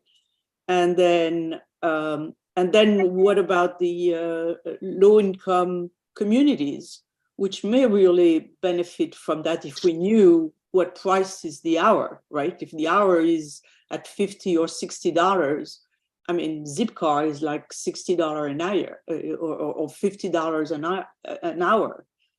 I don't know whether the low-income communities would benefit from that. And then there is finally the issue of the daylighting with the placement of the cars. So I don't know, that would be my summary of what I heard, saying, yeah, I don't think we are in a position to make a decision here because we are missing a lot of information and we have some concerns, and it would be the concern. Yeah, I mean, right. I mean, the presentation led with the equity piece, but then the sightings do not comport with that, nor is there any nor does it really comport with like a value add to the already existing transit nets. It's not near the ferry terminal. It's not near the train station. It's not. But we could put some near Carl. I mean, we could put that in the letter, right? Yeah. Carl and Jaya would love to have something near, and I think that's okay. Oh, and then the concept of the garage. I mean, why isn't all that stuff in garage? I mean, it does exist. The system exists today. So what are we reinventing here? So this is really not clear. We are trying to achieve. It's and like that would be my summary. I don't know. I don't know. We're gonna write a letter with a lot of unanswered. We're gonna ask a lot of unanswered questions, and we're gonna pose some questions about the value of the service specific to our community as it was presented and as it was proposed. And therefore, you know, I think in the end, I think what I heard is that the slots in Chelsea are not approved because we have all these questions and because we don't think that this is the right place for them. Yeah. So I would. I can offer a little bit about garages if that would be helpful. Yes. In our outreach. So in your community district, we reached out to 417 parking garages and got a response of 16 that had interest. Of those 16, several of them were not 24/7 access, which is required for our operating. And in the borough of Manhattan, we've really been priced out of garages since COVID because the demand is so high. And to take on that higher price lease, the cost gets passed on to the consumer, and then it's not an accessible option for many people. But I mean, I hear what you're saying, and it makes sense. But at the same time, I mean, again, in our neighborhood, which is very low in ownership, adding this option is adding miles traveled, and it's not what we would like to do. So we don't necessarily want people to use that service in our neighborhood. And so that's where we are, unless you position them in those specific areas where, having access to something is useful, like 11th Avenue has more of an issue with reaching transit. And I can see where people would say, okay, we would be great to have an option, Yeah, I think if you all have recommendations on locations, we'd love to hear them and be responsive to that. Okay, and then in the NYCHA catchment areas would be possibly a good thing to do. Before Christine, Viren is speaking without the. I'm sorry, Viren, just one sec. Before we move on to anything else, I see another hand in the attendees. Is that for this topic, Janine? Carrie? Yes, I don't know if this was covered, but because you're car sharing, from a liability standpoint for insurance, say if somebody has this car and they got into an accident and they hit somebody on the street, how is this being handled from, say, if there was an injury, is the DOT responsible? Which party that's sharing here? Carrie, I do think the presenter mentioned that the cars are insured. That's correct. Yeah. Through the people sharing the car, or through the city, or through who? Through Get Around. That's our car sharing like company. You go to a rental car. Got it. Rental car. Yeah. Oh, okay. So if there's a speeding ticket, if there's a, God forbid, an injury, they are handling all that. Well, the speeding ticket will go to the company, and then the company will usually will go to the consumer with the speeding ticket. Yeah, if the driver is breaking laws, that cost falls on the driver. Are they vetting that if they have a valid driver's license that, is? We sure are. Okay. Yep. You have to be sure thing. That they don't have a suspended license or something of that. Yeah. We have a whole list of criteria that we go through when the user uploads their driver's license, such as age, major violations related to drug or alcohol use, number of violations or accidents in recent years, all of that. Those are things we look at. And so let me clarify something. So are you a competitor to Zipcar? So Zipcar is also participating in this DOT CarShare program. So you can say that. We have different operating models, though. What's the difference? Zipcar has an I don't annual want fee. to. You have to pay an annual fee to Zipcar. Yeah, that's true. But then any other difference that we don't understand? I mean, it's just for the purpose of getting us smarter. I mean, I would say, yeah, Zipcar has an annual fee. GetAround does not. Their prices per hour vary a little bit, with GetAround being a little less than Zipcar. However, in Zipcar's membership, that annual fee includes gas and the likes of that. With GetAround, the driver, what you start with, if you start with a quarter tank of gas, you have to end with the quarter tank of gas. So you're responsible for the gas. So there's operationally some differences. There's also some differences in customer service and kind of how they work as a company. The customer interface, I assume, is fairly similar. It's an app. You pick a car, you reserve a car, you have your payment method. Good.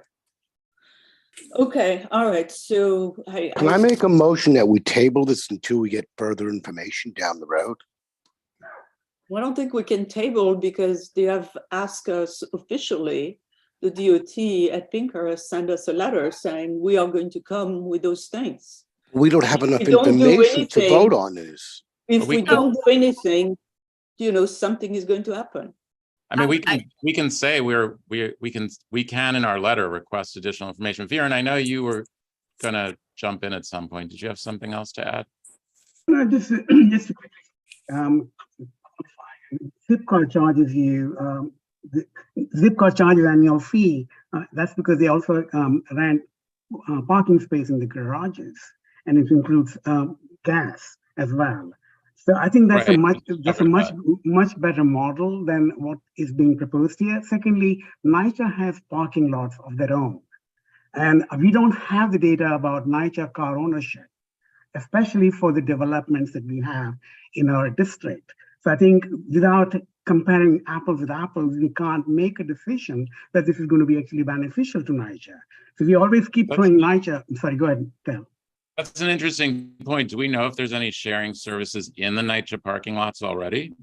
I don't think there are sharing services, but NYCHA car ownership is not necessarily as low as we imagine it to be, particularly in our district, because they actually have free parking available on the premises. So we have to keep that in mind. And last but not the least, and I think Christine, you said it, I mean, we can't keep privatizing our public streets for private benefits. I mean, we have bike corrals and we have all kinds of other requests coming in. We have to keep that in mind, and we have to understand the value of what we approve and what we do not approve. So I think from that point of view, I don't think the option is to table it. Our option is to vote it down. Personally, that's how I feel. Sorry. I just want to clarify, this is more of an informational meeting and kind of get some feedback, which obviously we have gotten. We are asking for community boards within 30 days to provide any written response to us. Again, with all of your concerns, your questions, I will forward along to Colleen this presentation and a couple of our reports with specific data from the pilot as well. And also we ask for the suggestions for whether you want to see spaces at NYCHA. Someone mentions some spaces in the 50s. With all your suggested locations, again, with also any community organizations that Get Around can reach out to. These are all things that we are asking for in any letter, and we will take everything into account, all your feedback, and try and work with everything you guys have said to make sure that we're all on the same page. Okay. We're making thank you. Everyone as happy as possible. And I also just want to reiterate, we will be monitoring these sites. And if something is not working, they will be removed. We're not going to leave a site that's unsafe, that's not being used, that's causing more harm than good out there. So I want to reiterate that as well. So we're gonna send a letter capture. Brett, do you have your hand up now? Yeah. I do. Yeah, I just want one more thing. You know, and Christine, a little bit like what we were discussing. I think it's worth adding to what we would refer to in a letter with questions. You know, not long ago, you were presenting survey data relevant to our community, but what are the community's responses in terms of priorities for street. So, you know, this is, you know, automobile use was very low on that list. So I think that is, you know, we are responsible for advocating for the community's needs, and that is real data that we have that would suggest that this probably wouldn't be a high priority if we're going to make a change for current on-street parking. I think that's a great suggestion, Brett, to refer to the curb usage survey. Yeah. Oh, and now it's Charlie. Charlie. Yeah, just wanted to chime in really quickly. In terms of curb usage as it relates to rental automobiles, I probably rent a car twice a year, maybe a zip car once a year. My biggest pain point is not having a loading zone in my block to be able to get all of my belongings into the car. So I would much rather see spaces like this in the curb used for neighborhood loading zones. That way I can go get a Zipcar or another brand at a garage, or even if it's on the street 3 blocks away, I still need to be able to load my children into the car. Good point. Good point. Neighborhood loading zones. All right. So this has been a robust discussion. I think we have a summary of questions and concerns that can be addressed, that can be rounded up and addressed, or rounded up and presented to the DOT on the suitability of the locations, the program itself, curbside usage. This is a curbside usage, the preference for electric vehicles, the preference for a more robust look at possible locations. Definitely the daylighting concern about being near intersections, and yeah, and a little bit of pushing back on the presentation as that which was in some instances incomplete or not specific to our district. Do we have a motion to cadge that together in a coherent page? Come on, people. I make a motion as you described. Great. Do we have a second? Second. Okay. Great. All in favor? Any opposed? Any P&Es?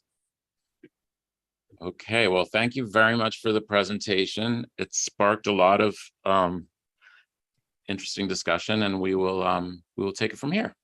Thank you very much to both of you. Thank you. Okay, what's our next topic? Grates. Do you have I lost the agenda, Christine. What's the next topic? The grates. MTA. Oh, grates. the replacement of the MTA grates in Chelsea. Yeah. In What about every the way. sidewalk extension? There are two things. Which one is first? Well, according to the posted agenda, it's the sidewalk extension. Oh, all right. Okay, that's good. That's good. So you all know that the sidewalk was extended on 8th Avenue and also on 9th Avenue. On 9th Avenue between 58th and 51st, the extension is complete. It's painted. It's all pretty. People are very excited. And Charlie sends us a TikTok post which got on the subject, which got 84,000 views, saying this is the best thing in the world, in TikTok words, because I couldn't figure what they were saying. They were saying, right? That was very funny. Anyway, thank you, Charlie, for that. So, and I hope you all understand that also between 30 and 34, the sidewalk is being extended, but it's not finished yet. Okay, so now we have the two bookends on the avenue, and what I would like to suggest is that we sent a letter to DOT saying, look, we would like very much the rest of the avenue to be aligned with that, so that especially because the two portions which have not been done yet are the one which have the most pedestrian traffic, and therefore that's where it would be the most beneficial. And so that's pretty much the proposal on the table. And we can point to the clear success of the program as it's installed. Tina, Viren? Tina has her hand first. Do you see? Okay, Tina and then Carl. Yeah, I just have a quick question though. I was walking, minding my own business, and some bicyclist yelled at me when I was walking where I thought was the pedestrian path. Right.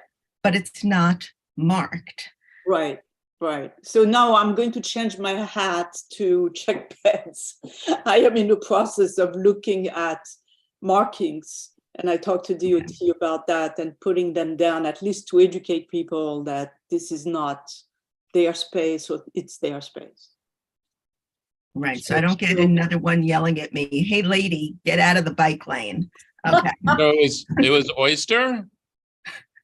Yeah, it's truffle, right? Red truffle, rather? Yeah. Yeah, that's not bike lane. All right, Carl. Oh. Yeah, I mean, Tina kind of, that's basically what I was going to touch on. You know, I make a very strong point to walk down that extended sidewalk every time I'm on 9th. I will Like march this. down it. But I think it is still, we're trained, we're so trained to stay on the sidewalk. You know, we've been trained like that for generations. And I still think it makes it tough to bring people into the street when there is, really a lot of bike traffic that is utilizing that. And I understand why. It's a nice, safe, open spot. But, and I don't know what the solution is, but I wonder if there is a way that we can, to build on the success of this, to ask for a better way to delineate between the bike lane and the pedestrian way. And, Chris, I don't know what the answer is. Maybe it is clearer markings, but I do think it is not clear to cyclists that they are not supposed to be in that spot. Yeah. Hello? Yeah. But I will continue to march down the center. Right. Anyway, That's Praise the wins. answer. The answer is always walk with three friends and take all Oh, the yes. space. I had some friends, and we can move on but I had some friends visiting from DC, and we were walking down, and I was like, look at this. And I said, we're all gonna walk down the center of this together in a long line. But Right. no, it's an amazing thing. It's really great. But we just want to make it safer and better. And I think we have to figure out that. But we should include that in competition. this letter. In this Mhm. letter, we should include that. I mean, we've asked in the past for the DOT to instill a culture of compliance among cyclists, and it seems like it's getting, worse in a way. But Viren, I think you want to say something, and then Charlie. Right, no, just very quickly, I think it's funny, Carl, you should mention all that, but I actually saw one of our own committee members riding bicycle in that pedestrian path. I'm not going to name the person, so don't mind. Very quickly, I think there are a few other issues that we have with this. It's an amazingly successful thing, and I do see people now kind of getting used to it. Packaging being unpacked, the staging area for packages is one of the problems that we have. Loading, unloading that happens, deliveries that come with carts. Those are other things that are happening, which I'm not they're not hugely problematic as much as loading and unloading is, because you see trucks parked there for much longer durations, and it is not exactly a loading dock at all. But they do have deliveries to make. So I think something has to be sort of worked out where we either designate certain spots where that can happen. So some sort of planning needs to be done. Viren, there is parking. There is parking, but I've seen so many times. Christine, one of the things is that actually I do walk down that block from 59th Street all the way down back to 20th Street at least twice a week. And I see trucks being parked, unloading and loading stuff practically every single time. And I think they find it convenient to sort of pull in. And I don't know exactly what we can do, but I think that's something that definitely needs to be addressed. And packages that sort of, whether it's UPS and FedEx, I have seen them basically unload and then sort them out. And that I've noticed all the time. Bikes is always a problem.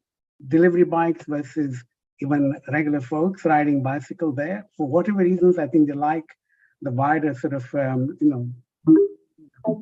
spread of that. I think it's an education, and we have to, it's a work in progress as far as changing the mentalities and forcing that. Look at the bike lanes. Still after 10 years, people are still parking in the bike lanes. Yeah. So, and then the bike culture is pretty much what the New York bike culture is. People are still riding bicycles on the sidewalk. They're definitely going to ride the bicycles here. So, but I think the bigger problem for me is the packages and the deliveries and loading, unloading. Okay. Charlie. Yeah, so I'll one up you guys walking in here and say I walk with my 4-year-old and 8-year-old to school every morning in the 50th Street truffle paint proudly, and 3 wide. And every now and then the cyclist buzzes by us. I think we have so many delivery cyclists, particularly at night with all the restaurants, that it's quite crowded. My 4-year-old looked at the green bike lane that had the bike symbol in the path and said, "Daddy, why isn't there a symbol for walking here?" And sounds like the solution that Christine was talking about. Honestly, I hadn't thought about it, but yes, there should be little stencils of walking people all over it. I also think that we should encourage DOT, if we're going to be extending this further down 9th. I mean, I would love to see it go from 8th. It ends at 50th. It should go all the way to Central Park. It should, we should have all of 9th with this as well. But I think they need to make the bike lanes wider, because if you look at the volume of delivery cyclist traffic and also commuter cyclist traffic and city bike traffic, it's a lot. And and this is a pretty narrow bike lane. Now there's a buffer zone, but it's understandable why they're taking the expressway, which is the sidewalk, which they should not be doing. But we should call for wider bike lanes. I think 10th is going to have a wider bike lane. And then one thing I noticed is on 8th Avenue recently, I think around 44th, 45th, there are planters that are blocking, sort of obstructing the entrance to the truffle paint extended sidewalk. I suppose that Times Square Alliance installed those, and it's great. And we need them everywhere. And I know we might need a bid. In some areas, we don't have a bid that could do that. But yeah, and in terms of, we need that for, for compliance. And just to share a couple of photos, if I can, this is today, there's a DOT vehicle, and what they're doing is installing a street sign, but they could have done that from the parking lane and just walked across the bike lane to install the street sign. So DOT themselves not obeying the rules. Excuse all these other pictures. And then here's a vendor who's, they get the oil out of the restaurants, who just parks right there. He could have parked in the regular parking. There's empty spaces right there. I don't know how long his hose is. And the other thing that I thought about is, are we making sure that supers and landlords are responsible for this sidewalk as they should be for any sidewalk in front of their property? Here's some broken glass that I ran across today. Sorry, that 4-year-old and 8-year-old are screaming. I don't know if you guys can hear that. Finally, we have police themselves. Guys, I'm in a meeting. Police themselves who are parking in the, driving in the bike lane. And I've been emailing Midtown North about that. Okay, clearly I need to stop talking. Thanks for the slideshow, Charlie. Anytime, I'll stop sharing. Yeah, Viren, you have to start taking pictures as you walk, because that's very good to send to DOT. Actually, I do have them on my phone. Oh, you do? Send them around. I will send them around, definitely. I mean, I've also seen a police truck permanently parked there. I don't know if someone's noticed that, but permanently parked police truck. Yeah, they don't. It's actually fenced up. It's like they've actually carved out a little spot for themselves. We have I had one. Go ahead. Sorry, just one, 2 quick comments. So just, to about the glass and whatnot, debris in that area, I don't know, is Ace services 9th Avenue, right? Do they does it end? They don't? I thought that doesn't happen anymore. Could we have Colleen? Are you still around? Yes, my love, I'm still here. The original Colleen. So, Colleen, who is in charge of maintaining the truffle space on 9? So it's DOT. We refurbished the truffle paintings and the markings. Yeah, but who is? I mean, when there is when there are debris now on the space, who is supposed to sweep that? Is sanitation coming down? Sanitation, yes. If there's a bid in the area, we would ask them to do that to keep it clean. No, but there is no bid up there. There's no bid, so we would ask sanitation.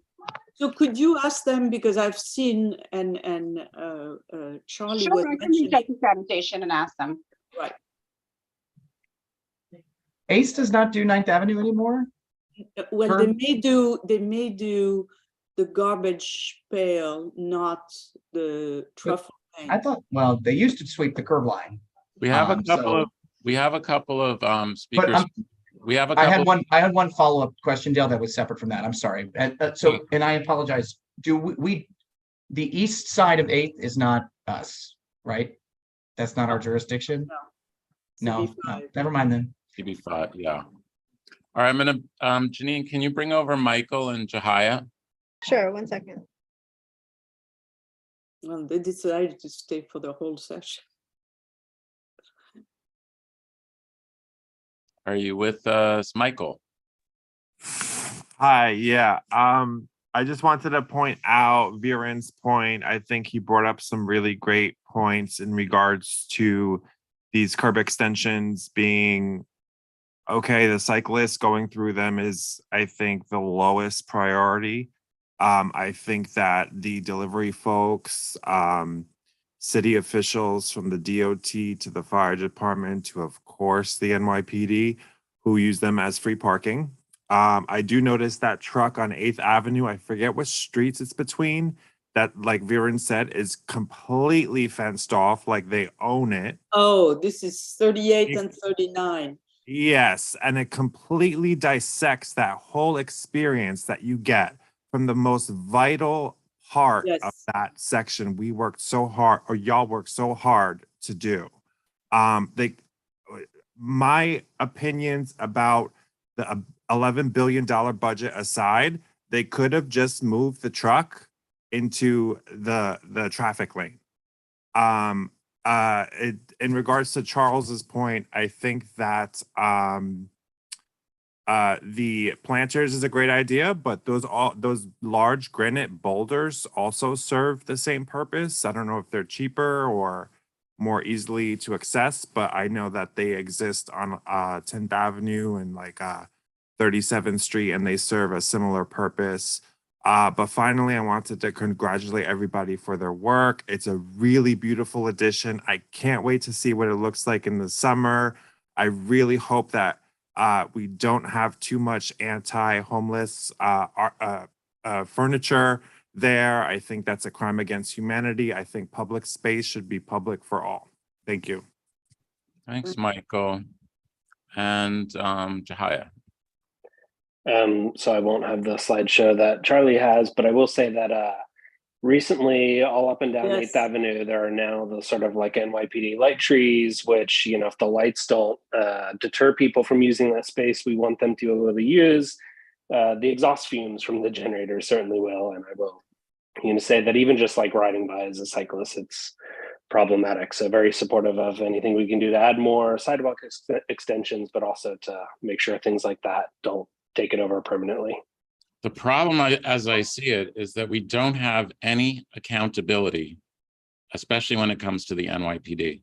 Well, Dale, hold on 1 second. Colleen, can we get your help on the NYPD, and especially on between 38 and 39, and at multiple intersections now they have installed those lights, and so you can't walk on the truffle paint anymore, because every time you try to get on the truffle paint, you get one of those obstacles, and then you have to go in the bike lane, and then you have to come back. And therefore the people look at it and say, I'm not getting there. So we can't get the use of the truffle space and the sidewalk extension. I mean, is traffic enforcement going to tow the NYPD vehicles that are parked on Don't be silly. truffle? I mean, this is the problem. There's like an accountability gap that we face with all these issues. So, okay, we'll put that maybe in a separate letter, you know. Yeah. Because I mean, if we are asking to extend the sidewalk, we don't want to say everything is screwed up with the sidewalk, right? Right. We'll have to have 2 letters. Regarding the cops, we can always go to DOI, Department of Investigation, to have it. Yeah, but I think DOT can do something about. No, I know, but aside from DOT, DOI, the Department of Investigation, because if they're violating things, then they'll be held accountable. Yeah. So do we have a motion? The letter, well, the one letter is to the DOT and asking to please continue the good work of the sidewalk extension on 8th Avenue in the areas that are yet to be completed. Do we have a motion? Motion. Do we have a second? Second, all in favor? Okay. Any opposed? Any P&Es? And then Okay. the other I have letter will, P&E. yeah, Okay, and the Thanks. other letter will be admin. an admin letter. We'll Okay. write an admin letter saying we really need help. Right. Motion to adopt. The NYPD is squatting on Truffle. Yeah. Among other places. Okay. And I think the last piece is the grates. Yes, And we have a new business on an old business item. an Some- old new business, yeah. So So the the grates is check pads, and a number of people have done an inventory of all the grates, MTA grates, which are very damaged, buckled, and which are really an obstacle on pedestrian. And so in your folder, you had a list of them. And the idea would be to send a letter to MTA saying, look, you need to fix those because it has been years and years and years, and it's really a hindrance for pedestrians and even a risk as far as tripping, etc. So it's a very simple letter. And we are aware that some of the grates will be replaced, at least the ones on 8th Avenue around that project area, 25th, 26th. We ask for it. Yeah, but those are in the works. So that's it. And then we had do we have any discussion on the grates? Everybody wants new grates. I think it's a great idea. You had to do that, right? Yeah, it was right there. It was right there. And what about Jaren? Yeah, just for a quick question. You know, there was a competition project that was done a while back about redesigning subway grates. Is DOT aware of that? Who did that? This Who is did not. that? AIA sponsored an entire program for redesigning subway grates, mainly because of the flooding issues. And I think that is something, sorry, wait, Christine. Right. Well, maybe you can make us. What MTA does now is you may have noticed, is they raise the grade just a little bit, maybe half an inch or whatever. And they told us that that's the reason why for the flooding. Flood mitigation. Right. But there was some better design grades, which were actually becoming little more than grades. They were like becoming benches and seats and whatever have you. And since we are a transportation committee, I think we should sort of maybe you can entertain a conversation about this at some point. Maybe you can share those with us. Oh, will do, definitely. Yeah, send it around. Send it to me and Christina. We'll circulate it. And we'll make it, we'll put it in the Dropbox so we can consider it and, maybe add to the discussion. So should we take a vote? Oh yeah, on the grates, do we have a motion? Motion to adopt. A second. Wait, second, Darren. All in favor? Okay. All Any right. Opposed, any P&Es? you. Okay. Now we had one bit of new business, is that correct? Carrie is here to follow up on a letter that we sent a while ago asking for mitigation of noise and trucks coming down 16th Street. And Carrie, are you with us?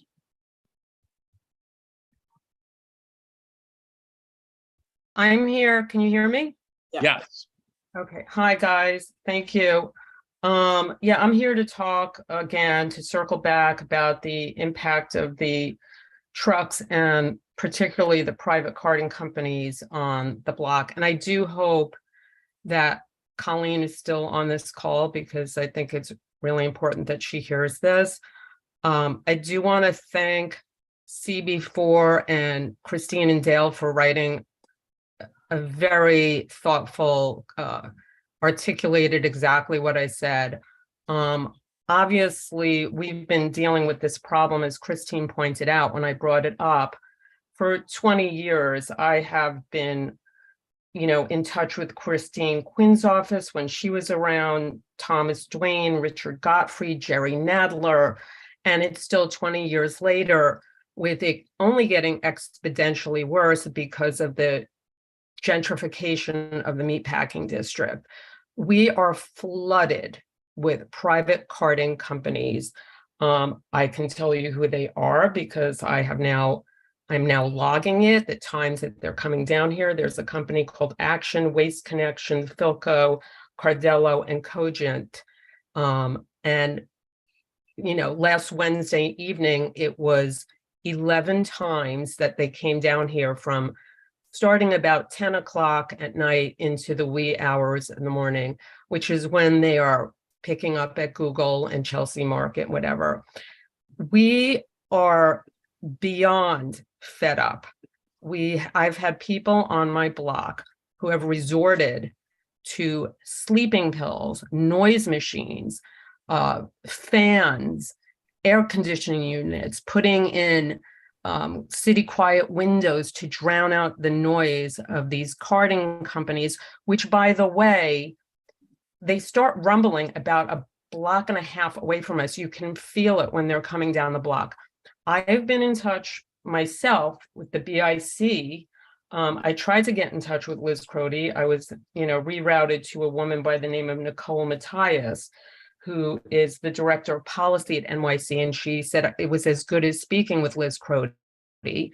I was very hopeful at our last meeting because you all were in favor of, camera to kind of deter this,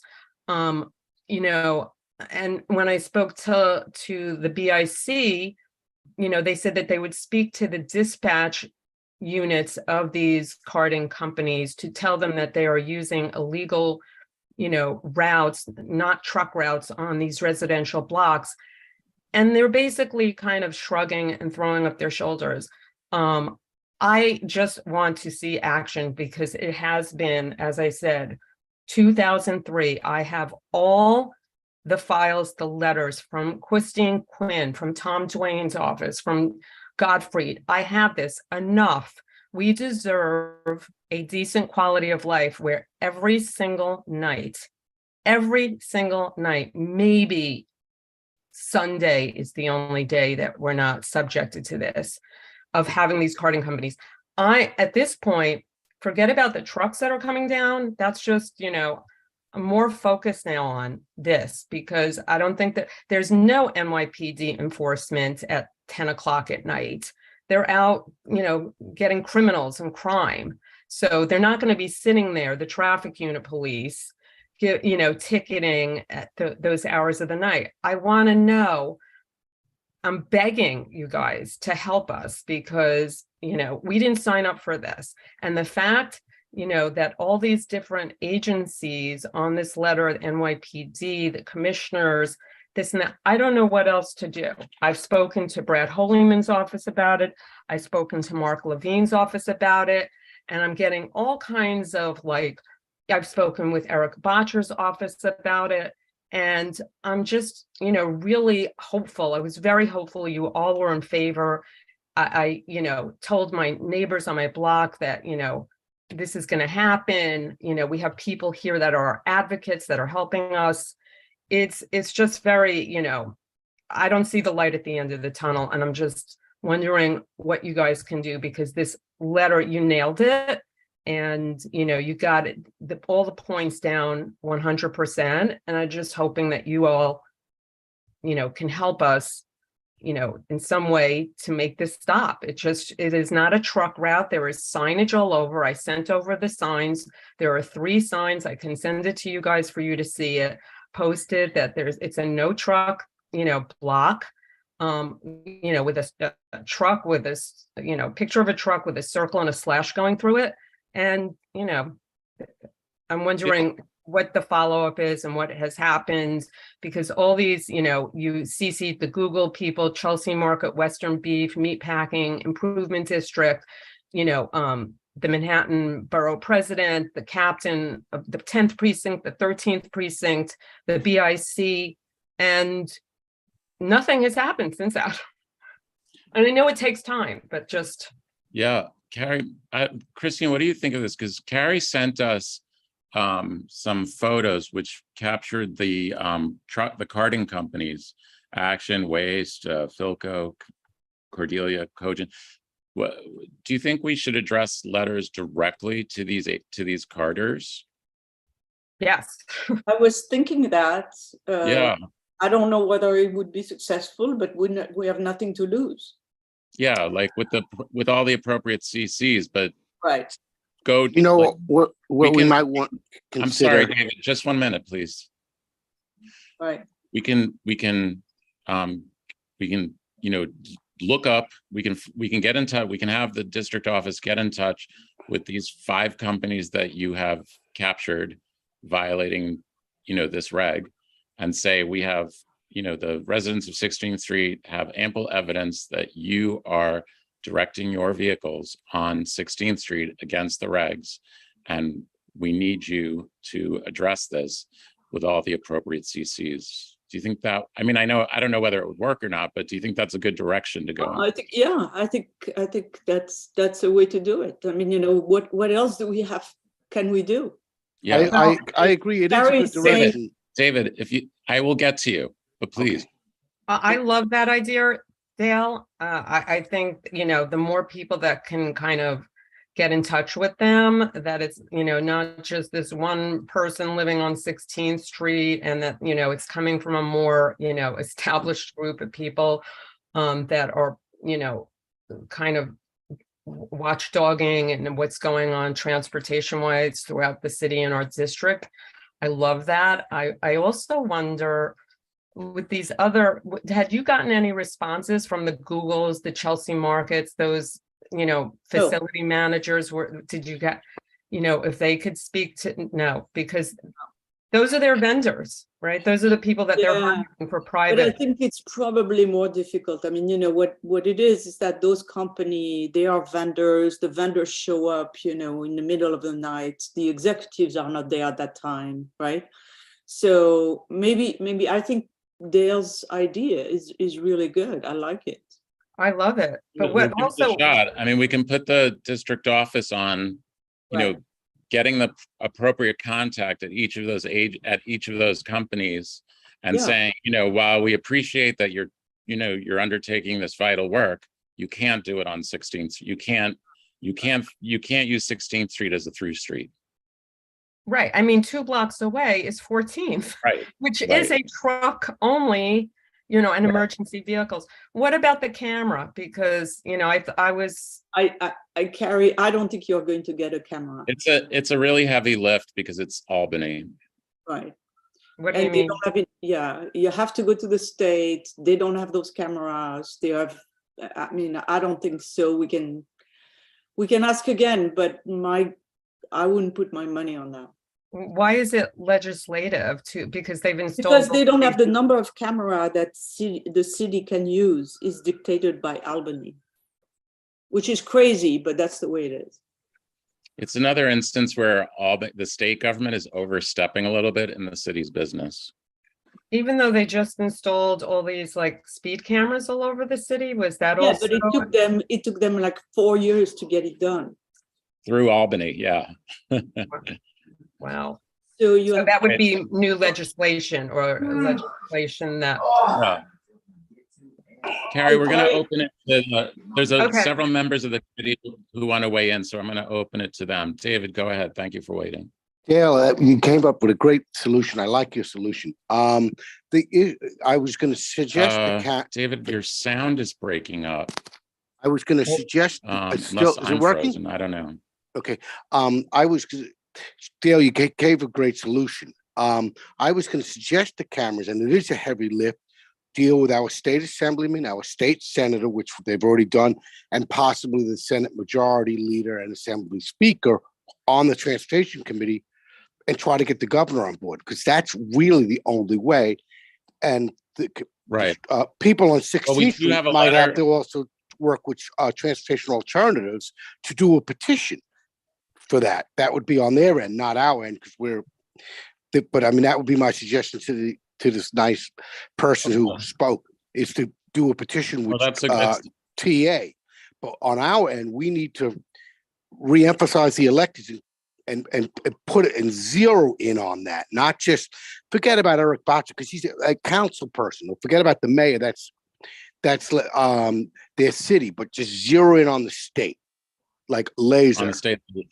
Yeah. Yeah. I mean, we're on record. We're on record requesting that we can, like, amplify what we've already asked for, in addition to reaching out to the carding companies. Carl. Yeah, so I totally support, your idea here, Dale, but, this, I know that this is a constant issue in this part of Chelsea, the Carters, truck through traffic, and I just think that, a real longer term solution here is thinking a little bit differently about how this street operates. It sounds like to me that this could be a prime candidate for an open street, or a shared street, or a redesigned, street. We're experimenting with this. This committee's debated a lot about this for other highly residential streets, but and I think maybe this could be another place to consider one. And instead of slamming our head against the wall, writing endless letters for 20 more years, that perhaps we have there's a better way to think about how trucks are using this street, at its very fundamental levels. And maybe that's really the way to fix this in the long term. So just Carl, just so you know, I have discussed that with many people on the block, not interested in that. Well, I would just challenge that, it needs to be a little bit deeper of a discussion than that. Asking once, or, talking, really weighing. It would be near impossible to. Sorry, excuse me. Sorry, pardon. Sorry. Yeah, thanks. So I would just say that, it's all about trade-offs and about what you're willing to tolerate. And I don't think you're going to see a solution here unless you fundamentally change how your street operates. If it's that, so it's about trade-offs, and that's for you and your neighbors to decide. So yeah, Carrie, we're going to keep this to a committee discussion at this point. So if we have more questions, we'll ask you to jump in. Pete, Alan, you have your hand up. Hi. Perhaps this is something Jesse should bring up at his district managers meeting. Maybe there's a particular agency. With whom? I mean, what he needs to do is then bring it up with NYPD, and it's not going to happen. Even if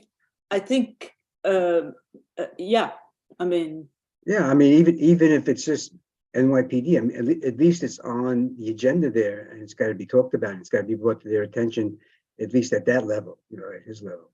It would have to be also with 2 precincts. Okay. Yeah. Yeah, they all show up. It's a real nightmare, and I think I don't hate to say that, but I mean, Carl is probably. I was thinking about saying, okay, we could do an open street for the night.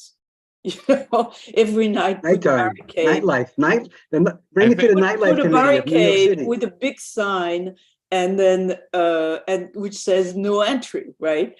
And then see what happens. But this is a pilot. program. It doesn't have to be all or nothing either. That's it.